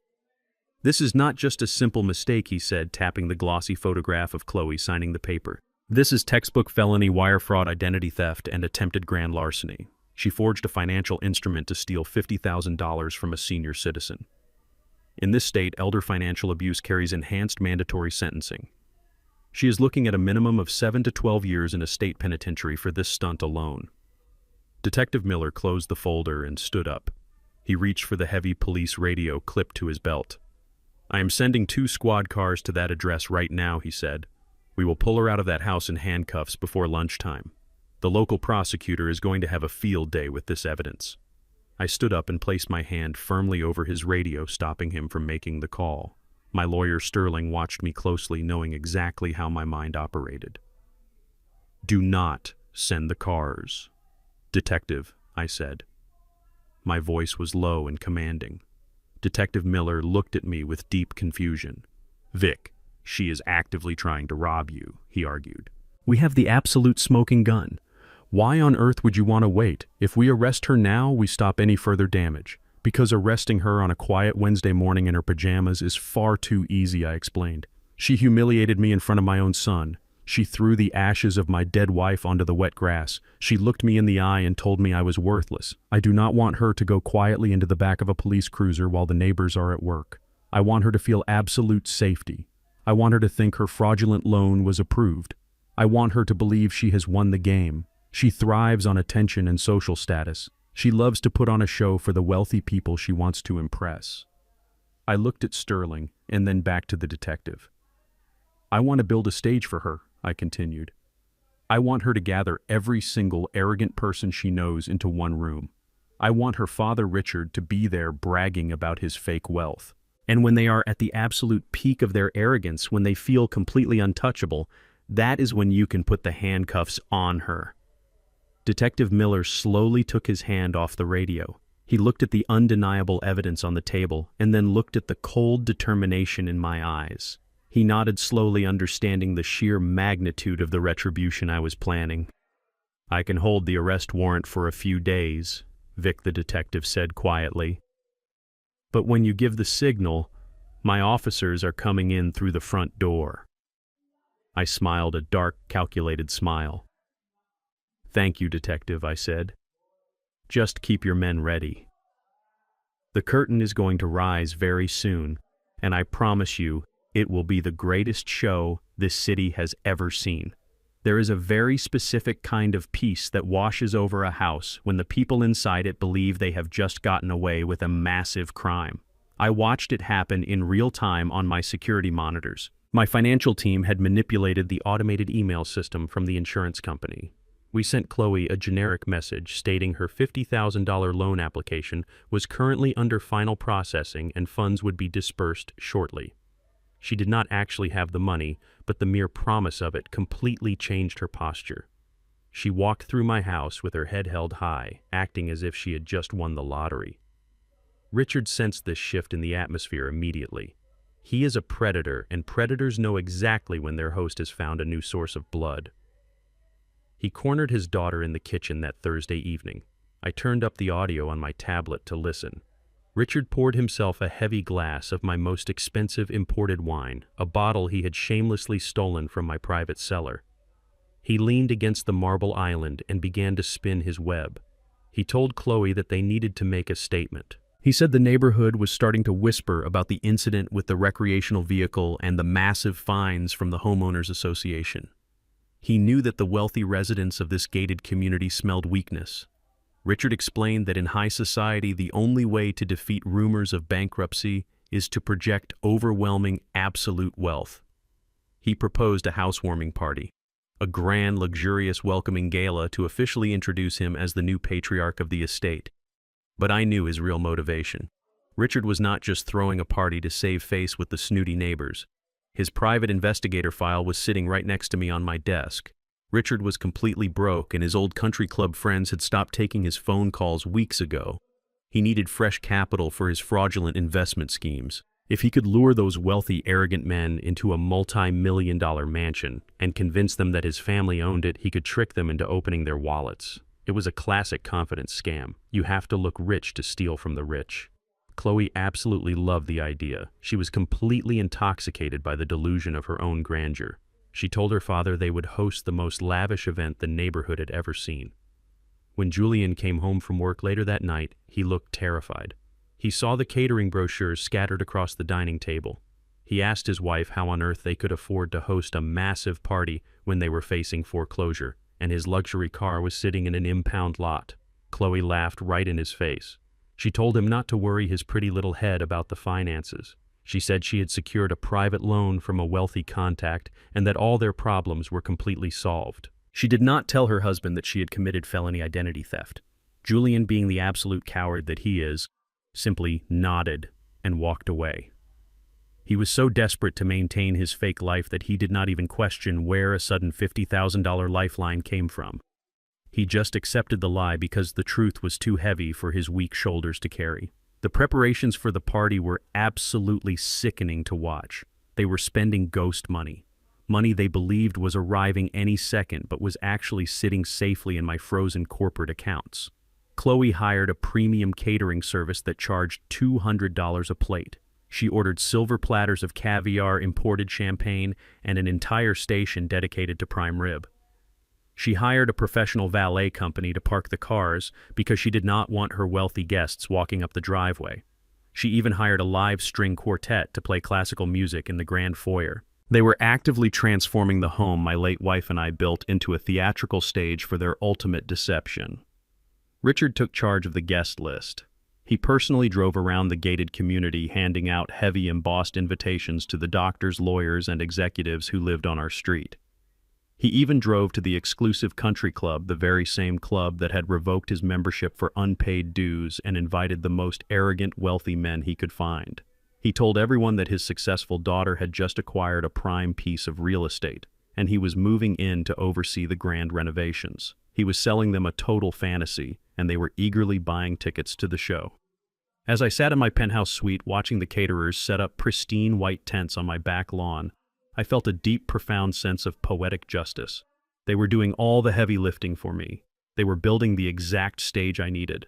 They were gathering the precise audience I wanted. The snooty neighbors who had looked down on me for driving a rusted old Chevy truck would all be there. The wealthy investors Richard desperately wanted to scam would all be there. Everyone who thought they were better than a retired black plumber was going to have a front row seat to the greatest financial execution this city had ever witnessed. Saturday evening finally arrived. The sun began to set, casting a golden glow over the expensive neighborhood. My house looked absolutely immaculate. I watched the live feed as Chloe walked down the grand staircase wearing a designer silk gown that she had undoubtedly purchased on a high-interest credit card. Richard was wearing a sharply tailored tuxedo, acting like he was old money royalty. Julian was hovering nervously in the background, holding a glass of expensive scotch, trying his hardest to look like the successful master of the house. The luxury cars began to pull into my driveway shortly after 7 o'clock. The valet drivers in crisp white shirts rushed to open the doors of shiny Porsches, Range Rovers, and Mercedes-Benz sedans. The men wore tailored suits and the women wore diamonds that sparkled under the porch lights.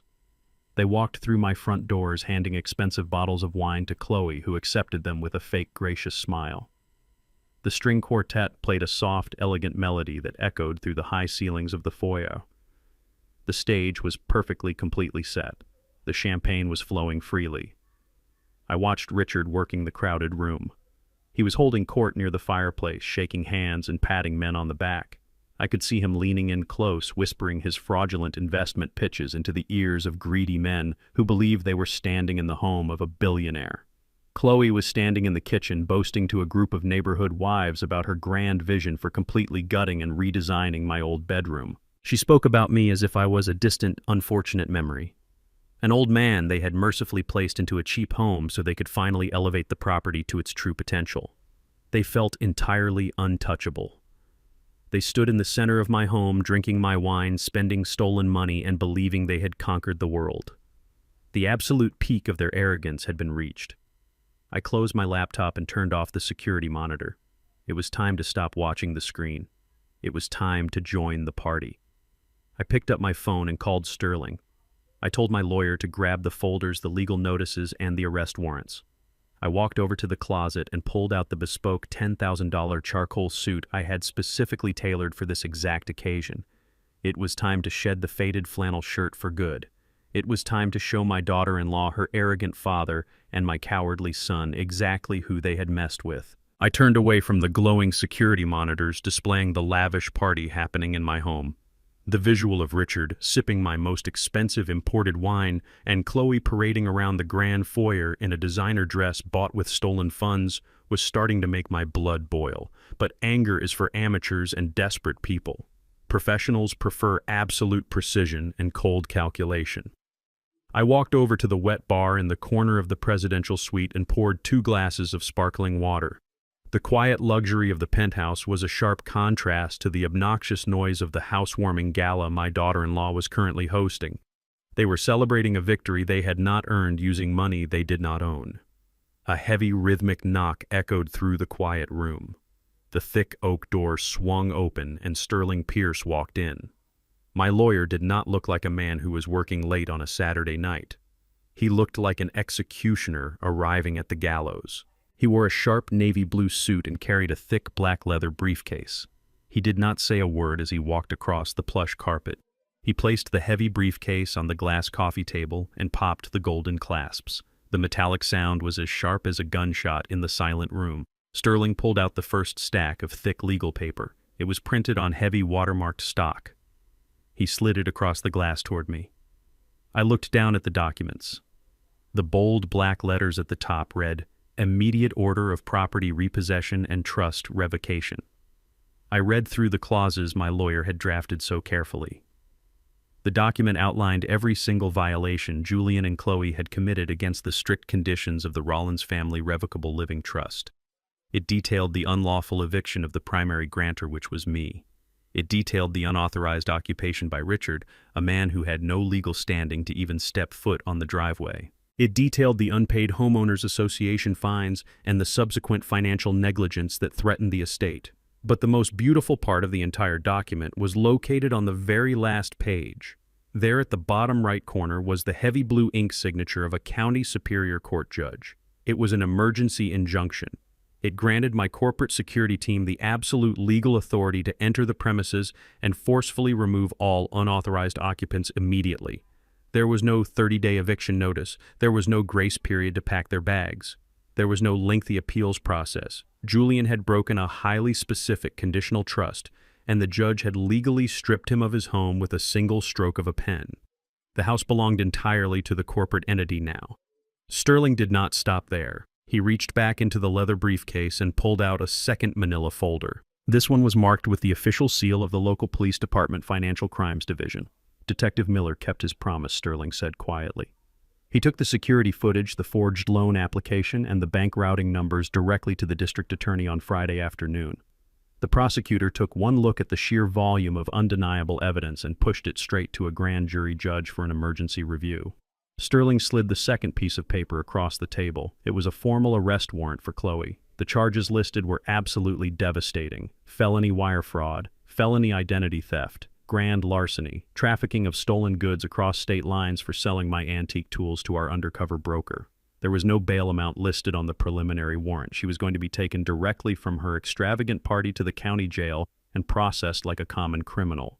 The trap was completely closed. There were absolutely no loopholes left for them to crawl through. They were backed into a concrete corner of their own making, and the walls were about to crush them. I tapped the arrest warrant with my index finger, feeling the heavy weight of the paper. "It is time," I told Sterling. My lawyer nodded and stepped out into the hallway to make the final phone calls to the police dispatch and my private security team. Everything had to be timed to the exact second. I walked into the massive master bedroom of the penthouse suite. Laid out perfectly on the king-sized bed was the final piece of my preparation. For 10 years, I had played the role of the humble retired plumber. I wore faded flannel shirts that smelled of sawdust. I wore scuffed work boots with dirt permanently caked into the heels. I drove a rusted truck and kept my head down, letting the world overlook me. I did it because Vivian always said that a man should be judged by his character and his actions, not by the fabric on his back or the logo on his vehicle. I wanted Julian to learn that lesson. I wanted him to value hard work over cheap appearances. But he refused. He chose the shallow illusion of wealth over the deep roots of loyalty. He chose an arrogant wife and a fraudulent father-in-law over the man who gave him life. So I was going to show him exactly what real, unforgiving wealth looked like. I took off the old flannel shirt and tossed it into the trash can without a second thought. I picked up the crisp white dress shirt made of imported Italian cotton and buttoned it up. The fabric was cool and sharp against my skin. I slipped on the custom-tailored trousers, feeling the perfect break over my ankles. Then I lifted the jacket. It was a bespoke $10,000 charcoal gray suit tailored specifically to my exact measurements by the finest craftsmen in the city. The fabric felt like absolute armor. It was the uniform of a man who commanded boardrooms and dictated the skyline of the city. I put on a pair of polished black leather Oxfords that cost more than Julian's first car. I walked over to the dresser and picked up a heavy, solid gold watch, strapping it securely around my wrist. I walked over to the floor-to-ceiling mirror and looked at my reflection. The tired, fragile old man who had been kicked out into the freezing rain was completely gone. Staring back at me was the apex predator of the real estate market. The lion of the business world had finally returned to claim his territory. My posture was straight, my shoulders were broad, my eyes held no mercy. I looked at the mahogany urn resting on the marble side table. "Watch this, Vivian," I whispered to my late wife. "I am going to clean up our house." I walked back into the living room where Sterling was waiting by the door. My lawyer took one look at my charcoal suit and smiled a very dangerous, knowing smile. He knew the man standing before him was the same man who had ruthlessly built an empire from the ground up. "The police are staging 2 blocks away from the neighborhood," Sterling said, putting his phone into his pocket. "The corporate security team is waiting at the front gate in unmarked vehicles. We are completely ready to move whenever you give the signal. Let us go," I said softly. I walked out of the presidential suite and headed for the private elevator. The doors slid open and we descended to the main lobby in total silence. The hotel clerk who had tried to kick me out days earlier was standing behind the front desk. He saw me stride across the marble floor in my bespoke suit, and he immediately stood at rigid attention, lowering his head in profound respect. I did not even look in his direction. I walked through the heavy glass doors and stepped out into the cool night air.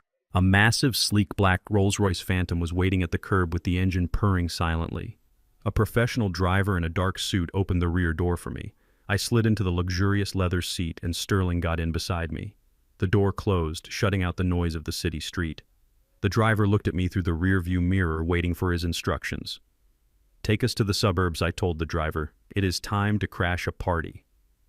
The neighborhood of Oak Creek Estates had never seen a spectacle quite like this. The sprawling front lawn of my property was illuminated by dozens of ambient landscape lights. A massive white tent stood in the backyard, casting a warm golden glow into the cool night air. The driveway was packed with luxury vehicles. I watched the scene unfold from the tinted windows of the Rolls-Royce Phantom as we idled half a block away. Valets in crisp white uniforms were jogging back and forth, parking the leased Mercedes and BMW sedans of the neighborhood elite. I could hear the faint sound of a live string quartet drifting through the open front doors.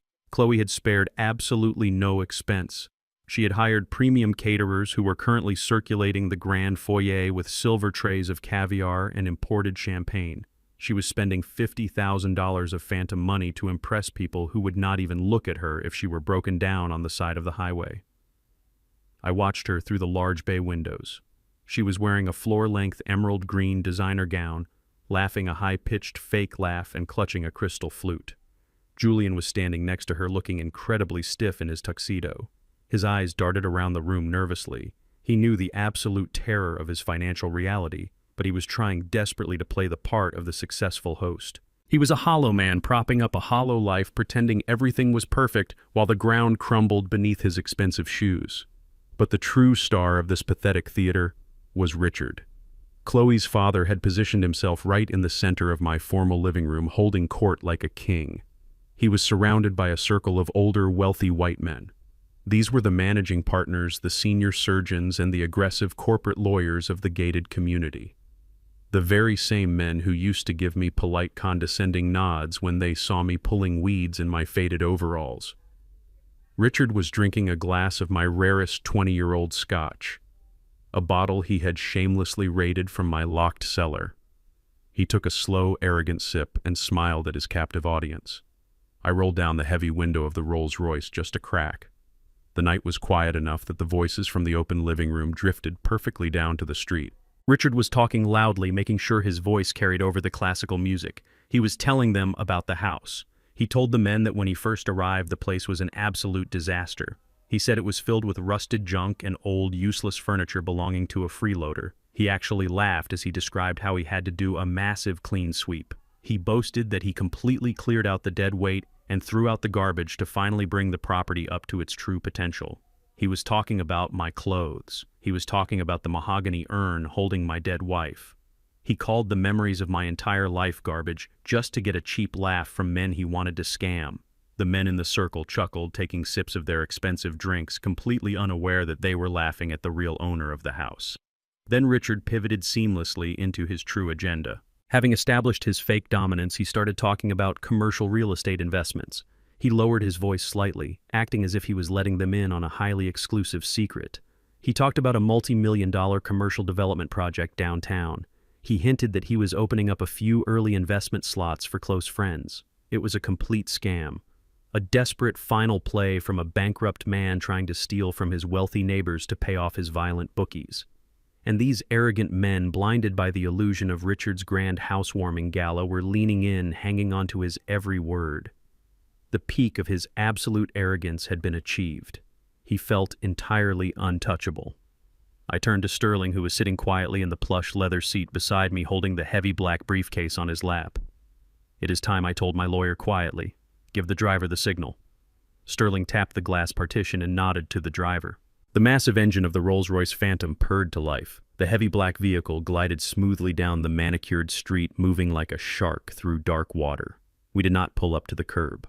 We turned directly into the center of the driveway, blocking the path of the busy valet drivers. The sheer size and absolute luxury of the Phantom immediately commanded the attention of everyone outside.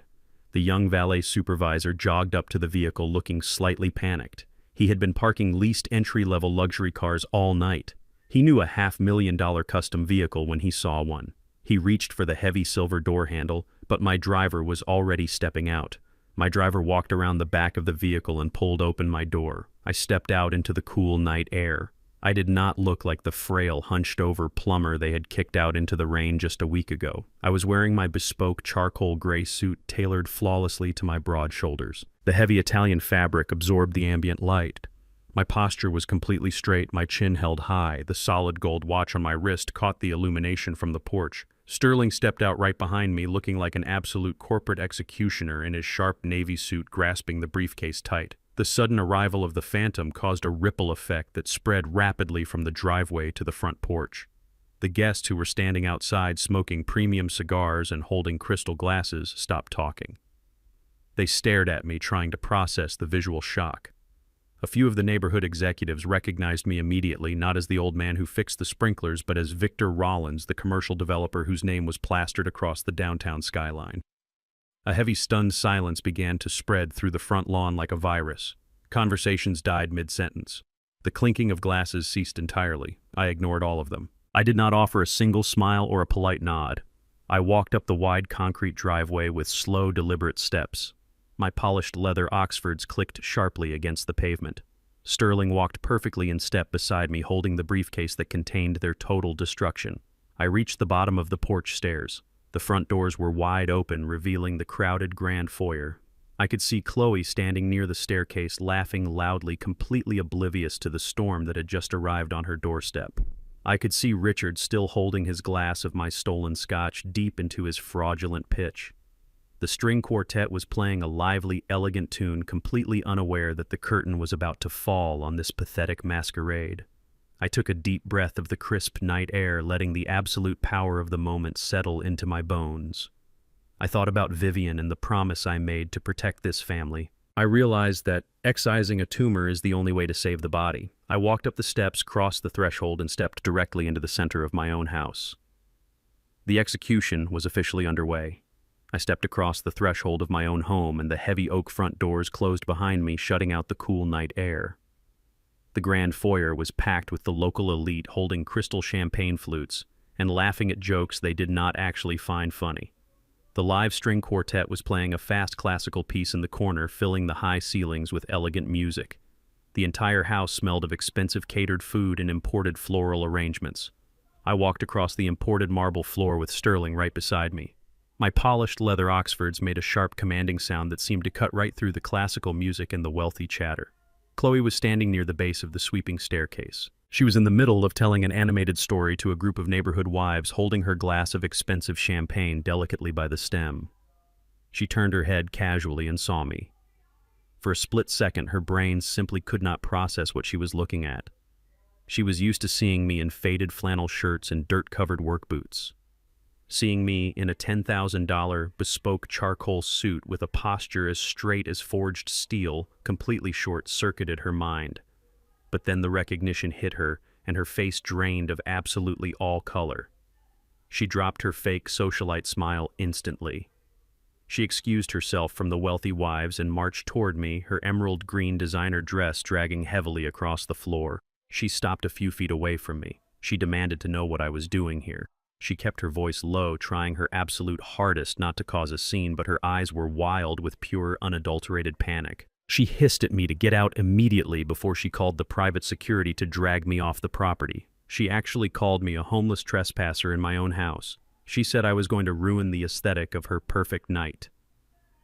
Richard noticed the sudden tension and walked over, leaving his circle of wealthy targets by the fireplace.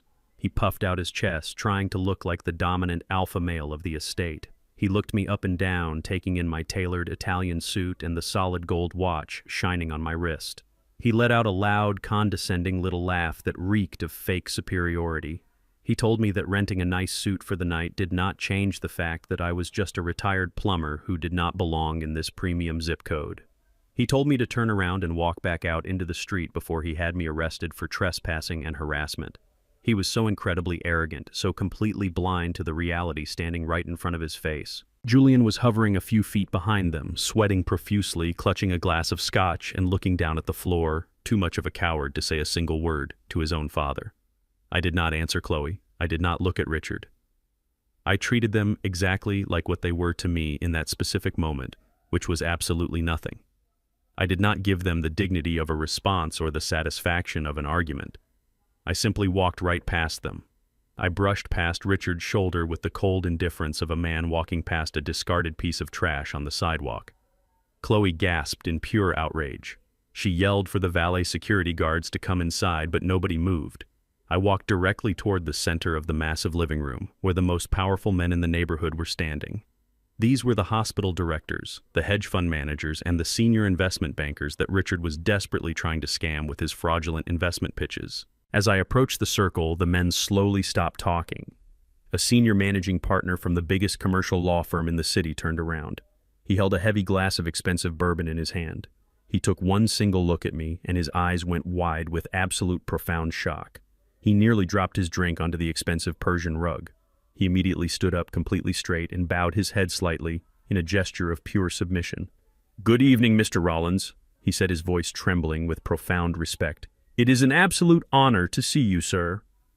The other wealthy men in the circle quickly turned around. When they realized exactly who was standing in front of them, the entire group reacted as if untouchable royalty had just entered the room. They quickly put down their drinks on the passing silver trays.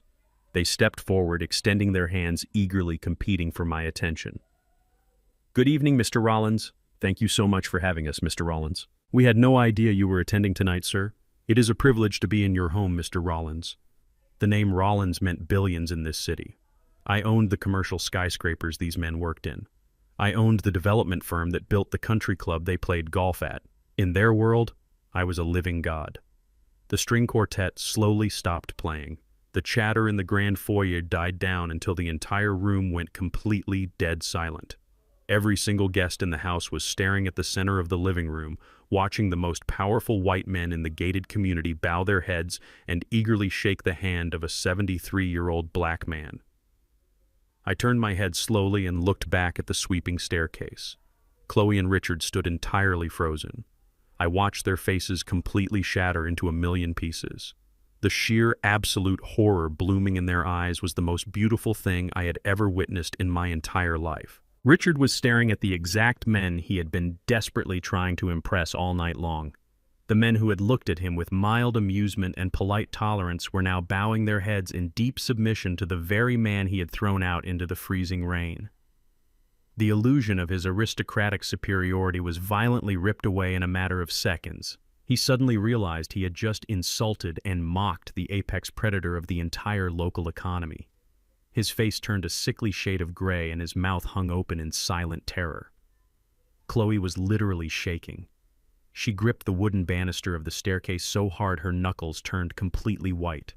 She was unable to process the reality that was violently collapsing around her. Her father-in-law, the man she thought was a pathetic charity case, the man whose vintage tools she had stolen and sold for pennies, was the undisputed master of their entire universe. The man she had just called a homeless trespasser owned the men she was trying to impress.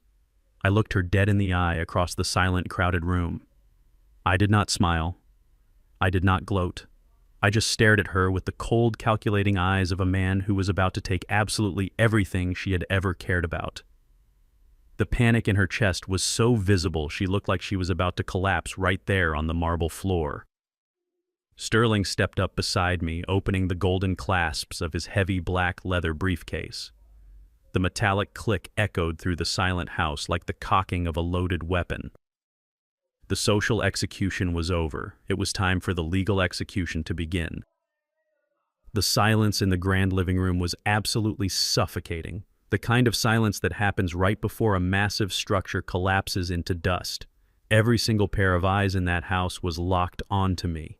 The wealthy executives, the surgeons, the country club elite, they all stood completely frozen, holding their expensive drinks.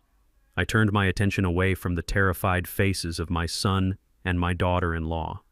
I focused my gaze entirely on Richard. Richard was standing near the grand marble fireplace. A minute ago, he was holding court, acting like the undisputed king of a multi-million-dollar estate. Now he looked like a cornered rat trapped in a room full of apex predators. His pastel polo shirt and his tailored tuxedo jacket suddenly looked like a cheap Halloween costume. The smug, aristocratic smirk had completely melted off his face, leaving behind a pale, sweating mask of pure dread. He tried to straighten his posture. He tried to maintain the illusion, but his hands were shaking so violently that the ice in his stolen Scotch glass rattled against the crystal. I held out my hand. "Sterling." My lawyer reached into his heavy black leather briefcase and pulled out a thick red folder. He placed it firmly into my palm. The folder contained every single pathetic secret Richard had spent the last 5 years desperately trying to hide. I held the folder up so the entire room could see it. I did not need to shout.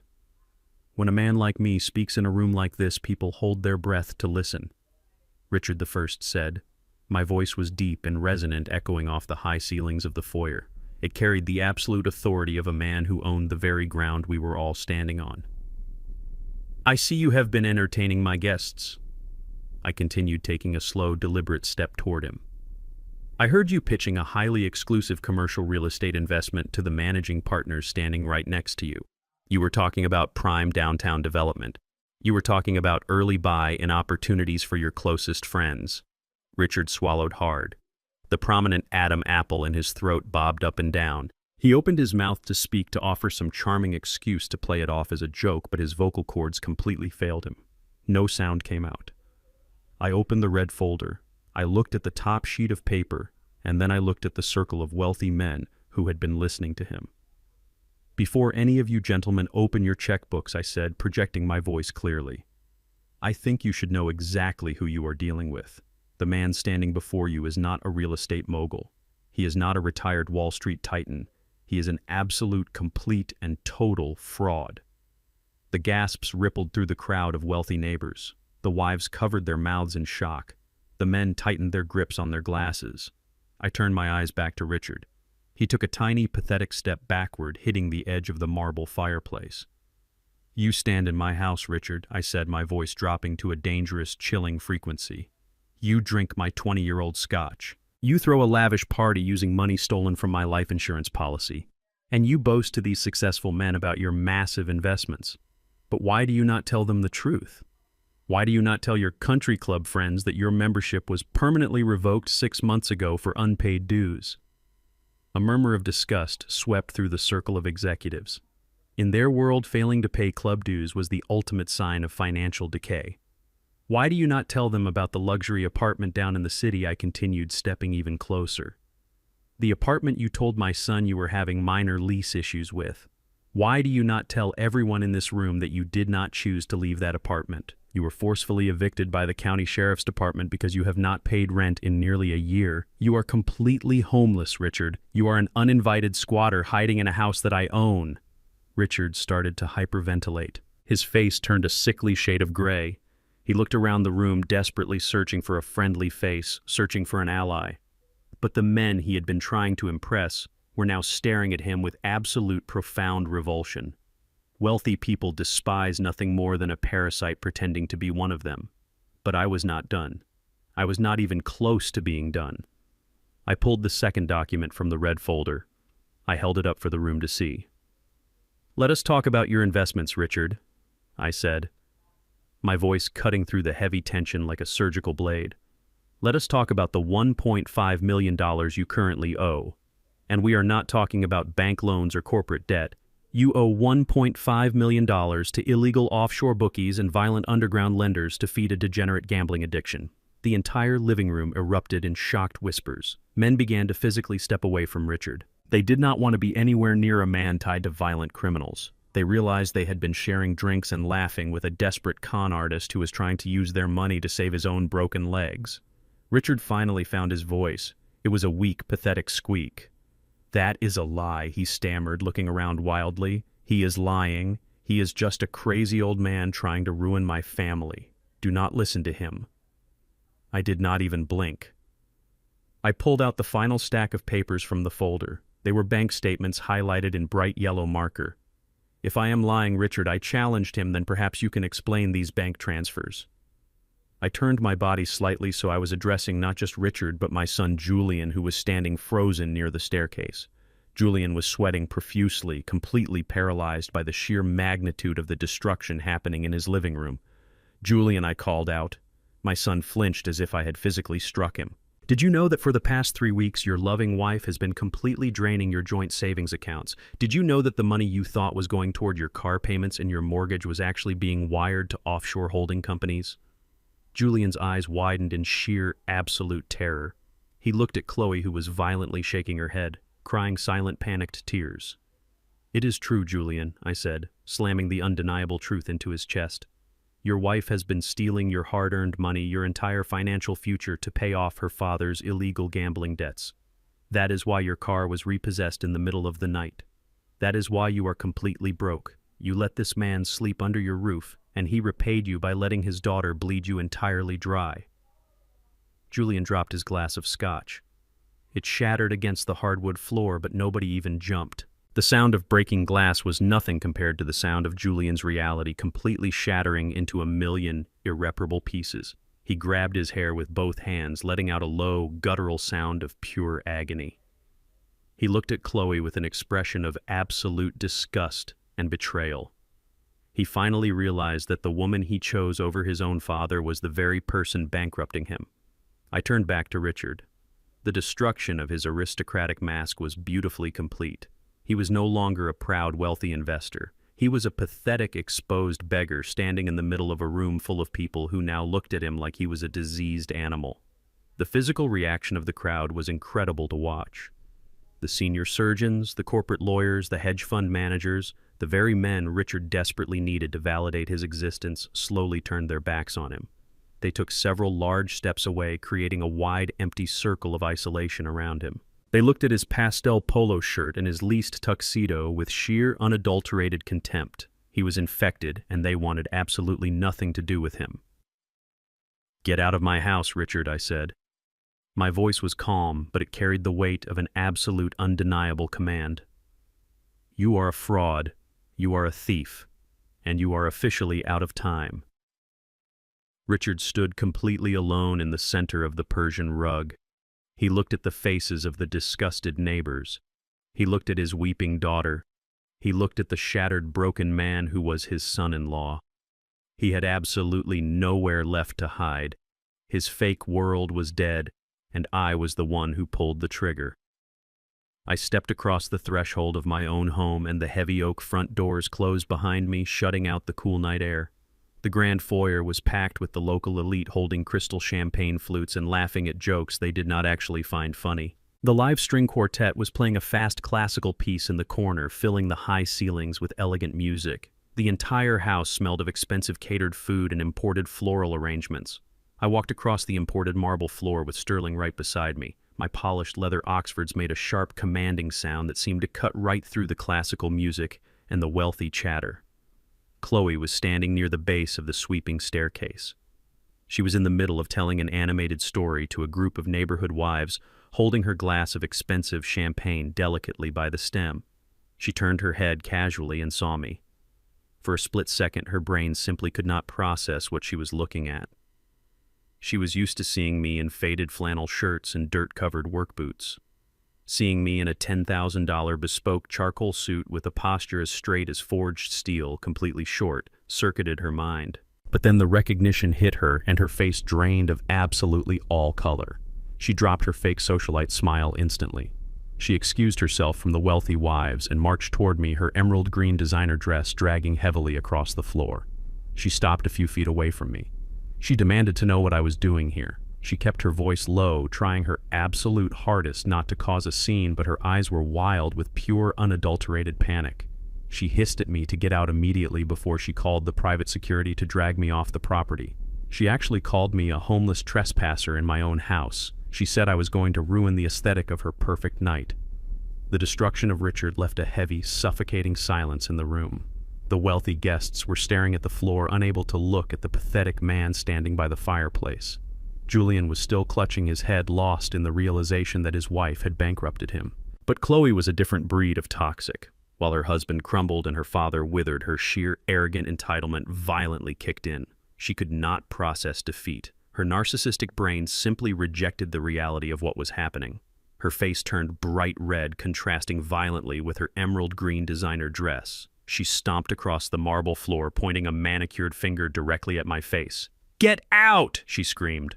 Her high-pitched voice shattered the quiet tension in the grand foyer. "I do not care who you think you are or what lies you are spreading about my family. You are a bitter, jealous old man trying to ruin my life. This is my house. Do you hear me? This is my home.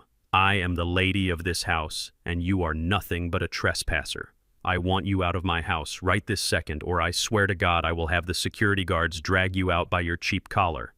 I did not flinch. I did not move a single muscle. I just stood there looking at her with absolute profound pity. It is truly a remarkable thing to watch an arrogant person stand on the deck of a sinking ship and demand that the ocean apologize to them. She was screaming about property rights while wearing a dress bought with stolen money, standing in a room paid for by the man she was currently threatening. You are very brave with things you do not own, Chloe, I said softly. I own everything here, she shrieked, her voice echoing off the high ceilings. Julian bought this house. We are on the deed. You are just a pathetic squatter we allowed to live in the basement out of the goodness of our hearts. Now get out. I slowly shook my head. I took one step back and turned slightly to my right. I looked at the man standing beside me in the sharp navy suit. Sterling, I said calmly, I believe my daughter-in-law requires a brief education in commercial property law. Would you be so kind as to explain her current living situation? Sterling Pierce stepped forward. He did not look like a man you wanted to argue with. He possessed the cold, clinical authority of a corporate executioner. He opened his heavy black leather briefcase right there on the catered dining table, pushing aside a silver platter of expensive hors d'oeuvres. He pulled out the thick stack of watermarked legal documents, the papers that contained the absolute destruction of Chloe's entire fake aristocratic world. Good evening, everyone, Sterling said, projecting his deep voice so that every single wealthy neighbor and frightened caterer in the room could hear him perfectly. My name is Sterling Pierce. I am the senior legal counsel for Rollins Development and the primary executor of the Rollins Family Revocable Living Trust. He turned his cold gaze directly onto Chloe, who was breathing heavily, her chest heaving with rage. You just made several aggressive claims regarding the legal ownership of this property. Sterling began holding up the first document. You stated that your husband Julian purchased this home. You stated that your name is on the deed. I am afraid you are operating under a massive, profound delusion. Julian looked up from the floor, his face completely pale. Chloe crossed her arms defensively, but I could see her hands shaking. What are you talking about? She spat. We pay the property taxes. We pay the homeowners association. No, Sterling corrected her sharply. You do not. For the past 5 years, Victor Rollins has been handing your husband $500 in cash every single month. You called it his pathetic allowance. In reality, that exact amount was automatically routed through your husband's account to cover the exact cost of the property taxes and the neighborhood fees. You have never paid a single dime toward the actual ownership of this estate. Sterling held up the heavy document displaying the official county seals. This house was purchased 7 years ago for $2.4 million in cash, Sterling announced to the silent room. It was purchased by a commercial holding company and placed immediately into a blind trust. Your husband Julian is not the homeowner. He has never been the homeowner. He is listed solely as a conditional beneficiary resident. Your name, Chloe, is absolutely nowhere on any legal document tied to this property. You do not own the walls. You do not own the floors. You do not even own the grass outside. Chloe's jaw literally dropped. The arrogant fire in her eyes was suddenly extinguished by a wave of freezing cold panic. She looked at Julian, demanding that he deny it, demanding that he tell her the lawyer was lying. But Julian just stared at the floor, tears welling in his eyes. He knew. Deep down, he always knew he was just playing a role his father had funded. But conditional residency comes with strict legal covenants. Sterling continued, his voice rising with absolute authority. Clause 4, Section B of the trust agreement clearly states that Julian Rollins is permitted to reside in this property completely rent-free under one specific non-negotiable condition. He must provide adequate shelter, care, and residence for the primary grantor of the trust. The primary grantor is Victor Rollins. The wealthy guests in the room began to murmur. They were business owners and corporate executives. They understood exactly what a conditional trust meant, and they understood exactly where this was going. Last Tuesday, Sterling said, pacing slowly in front of the terrified couple, you violently broke that covenant. You placed 30 years of Mr. Rollins' personal belongings into cheap black garbage bags and threw them out into the freezing rain. You took the urn containing the ashes of his late wife and left it in a soggy cardboard box. You looked the legal owner of this property in the eye and you told him he was evicted so that your bankrupt father could take his bedroom. Chloe staggered backward. She bumped into the marble staircase, completely unable to support her own weight. The realization of what she had done was finally crashing down on her. By forcefully removing the primary grantor from the premises, Sterling declared, his voice booming with finality, you instantly and permanently voided the trust agreement. You breached the singular condition of your residency. Sterling pulled the final page from the stack and held it high in the air. This is an immediate order of property repossession signed this very afternoon by a superior court judge, Sterling announced. The trust is officially dissolved. This property has immediately reverted to the full corporate ownership of Rollins Development. As of this exact second, Julian, you and your wife and your father are legally classified as unauthorized squatters trespassing on private corporate property.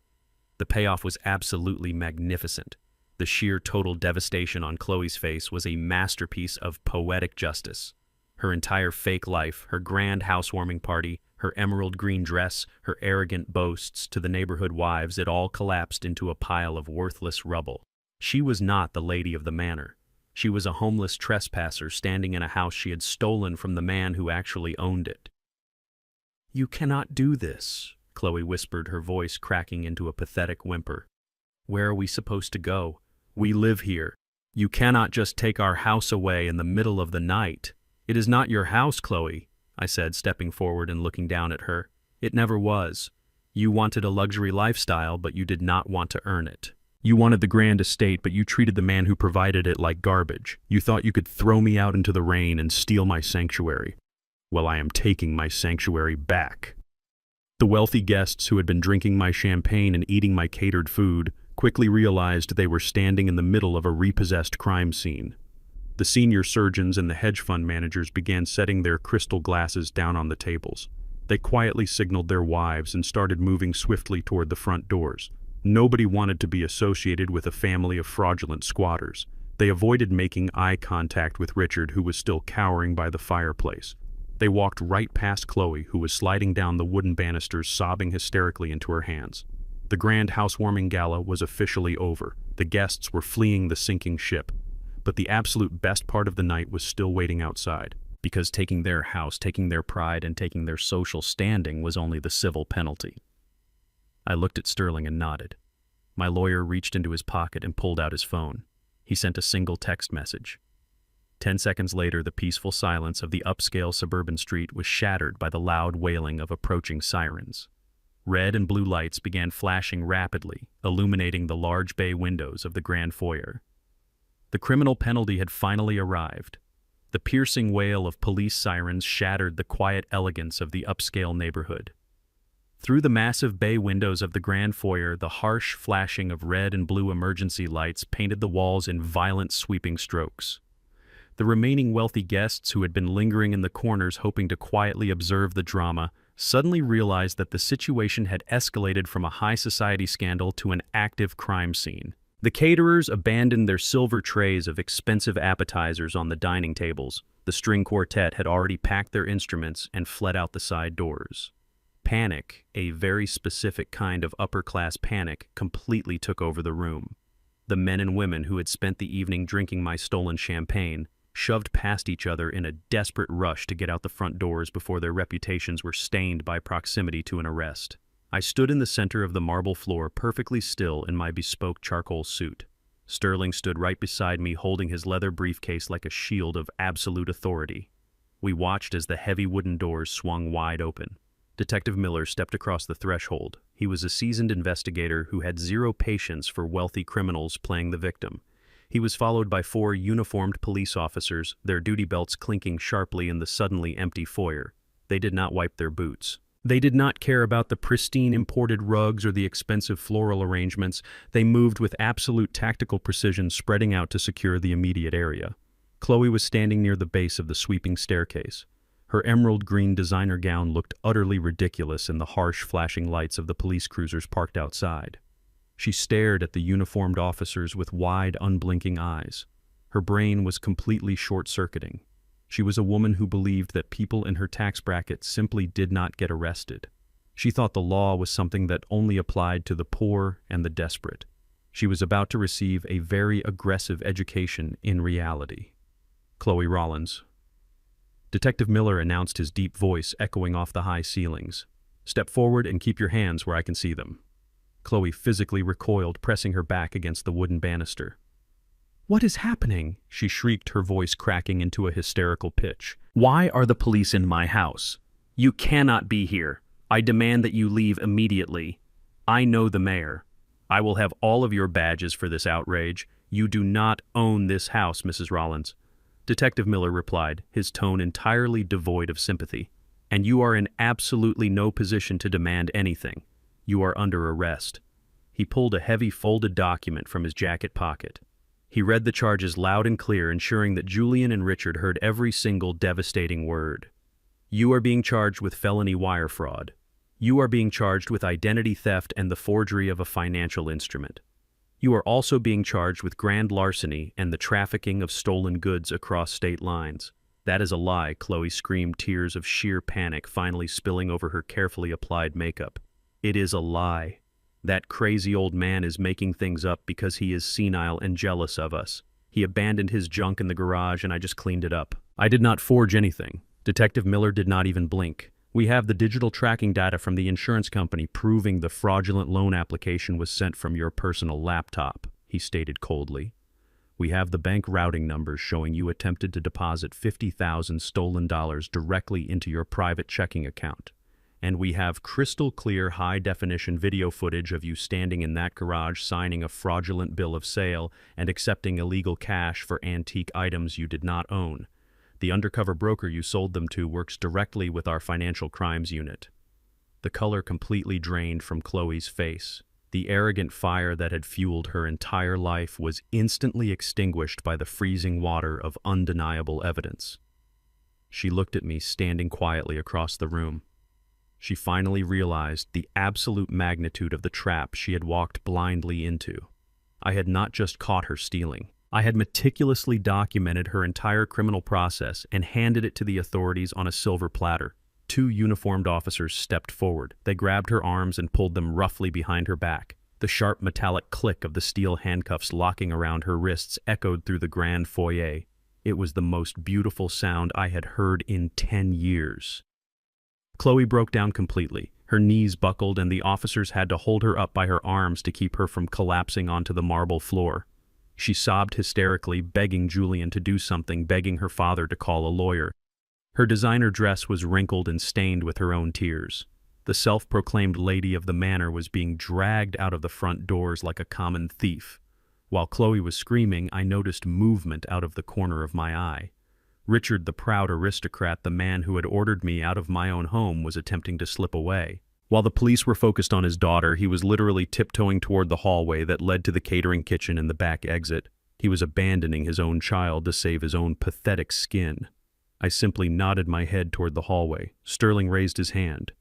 Two massive corporate security guards who had entered the house right behind the police immediately stepped forward. They intercepted Richard before his trembling hand could even touch the doorknob. They grabbed him by the shoulders of his leased tuxedo and dragged him roughly back into the center of the living room. Richard did not put up a fight. He just whimpered, keeping his head down, completely stripped of his dignity. He was a coward down to his very bones.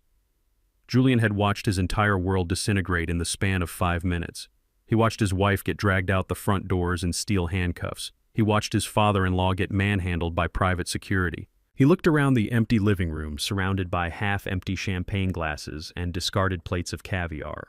The lavish life he had sacrificed his soul to maintain was completely dead. He could not take the weight of it anymore. Julian collapsed. He dropped to his knees right there on the cold marble floor. He did not just fall, he crumbled. He crawled across the polished stone toward me. He actually crawled like a beaten dog. He reached out with trembling hands and grabbed the hem of my tailored trousers. Dad, he wept. His face was a hideous mess of sweat and tears. Dad, please, please stop this. Please tell them to let Chloe go. I am so sorry. I was blind. I was weak. I will do whatever you want. I will kick Richard out right now. We can fix this. We can be a family again. Just, please, Dad. I am begging you to fix this. I looked down at the 40-year-old man crying at my feet. I searched my heart for any lingering trace of pity, any small spark of a father's forgiveness. I found absolutely nothing. The well was completely dry. The love I had for him died the moment he watched his wife throw his mother's ashes onto the wet grass and said nothing. I took a deliberate step backward, forcing his hands to fall away from my suit. I looked him dead in the eye with a coldness that made him physically shiver. I gave you a chance, Julian, I said.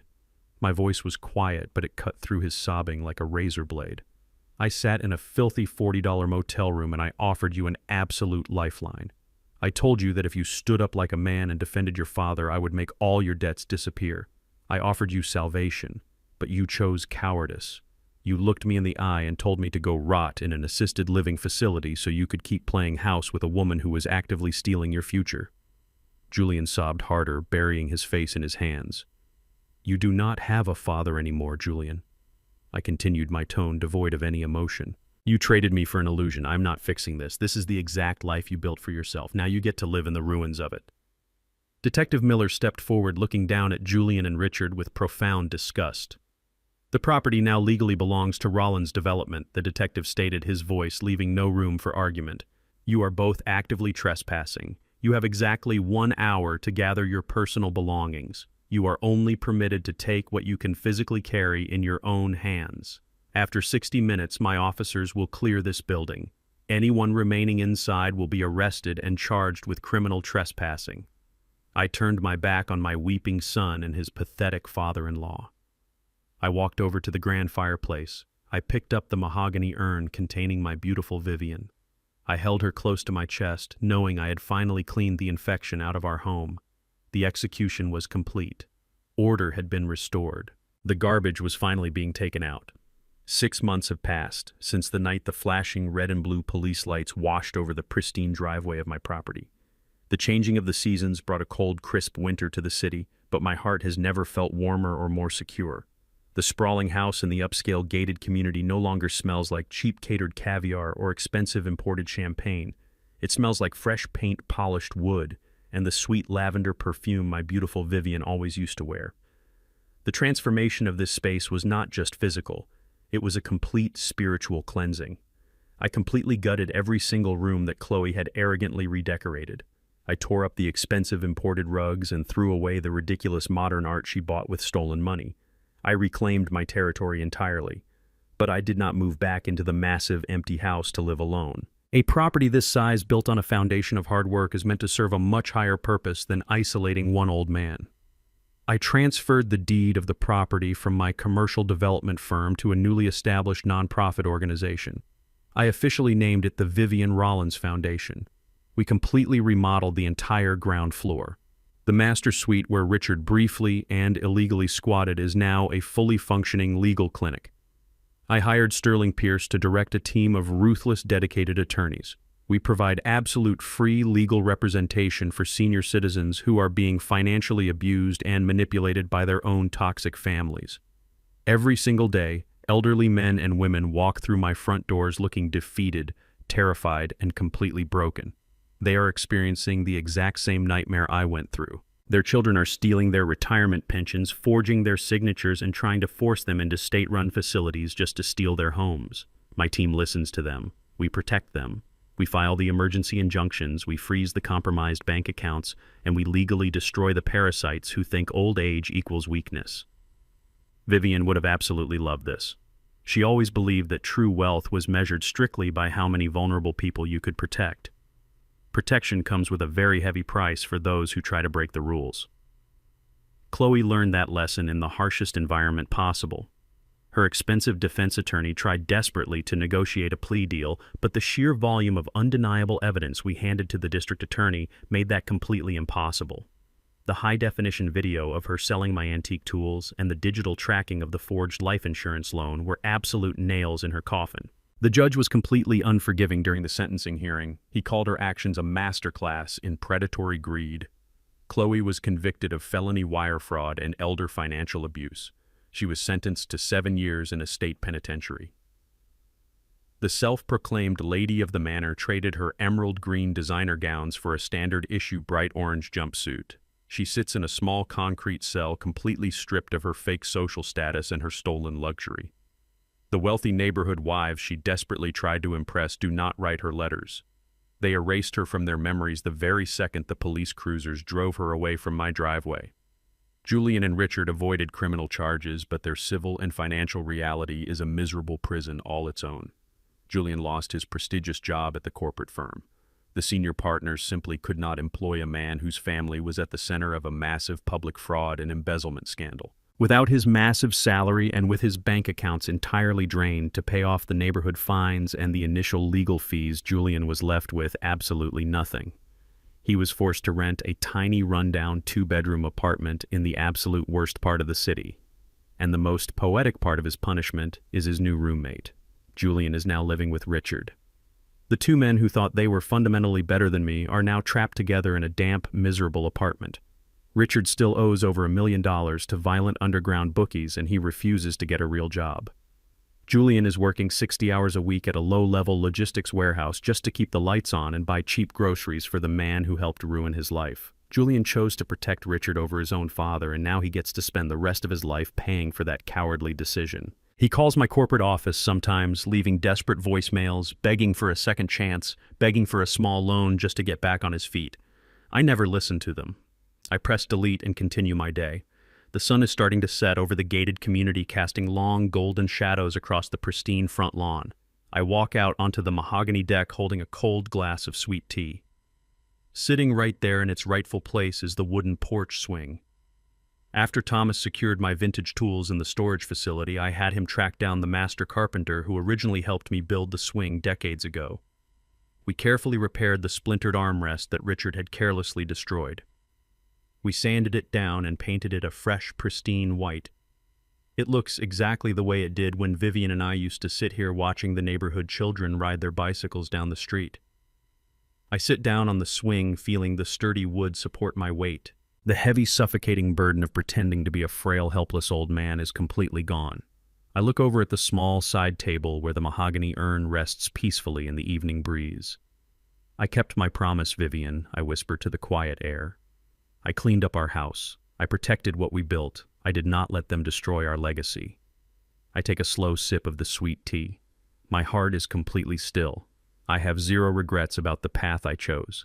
Sometimes you have to burn a dead bridge to illuminate the path forward. I lost a son, but I saved my own soul, and I am using my strength to save hundreds of others. Blood makes you related, but loyalty and respect make you family. For too long, we tolerate disrespect from those we love, believing that suffering in silence is the ultimate sacrifice of a parent. But dignity is not a currency to be traded for temporary peace. When you allow arrogance and greed to trample over your kindness, you aren't protecting your children, you are helping them build their own prisons. Real power isn't always in the volume of your voice, but in the certainty of your boundaries. Walk away from toxic tables even if you paid for the meal. Did you enjoy my story? Let me know what you think about how I handled Julian and Chloe in the comments section below. Do you think Julian deserves a second chance, or did he get exactly what he deserved? Please hit the like button and subscribe to the channel for more stories of justice and truth. Share this video with anyone who needs a reminder to stand up for their own dignity. Thank you for listening.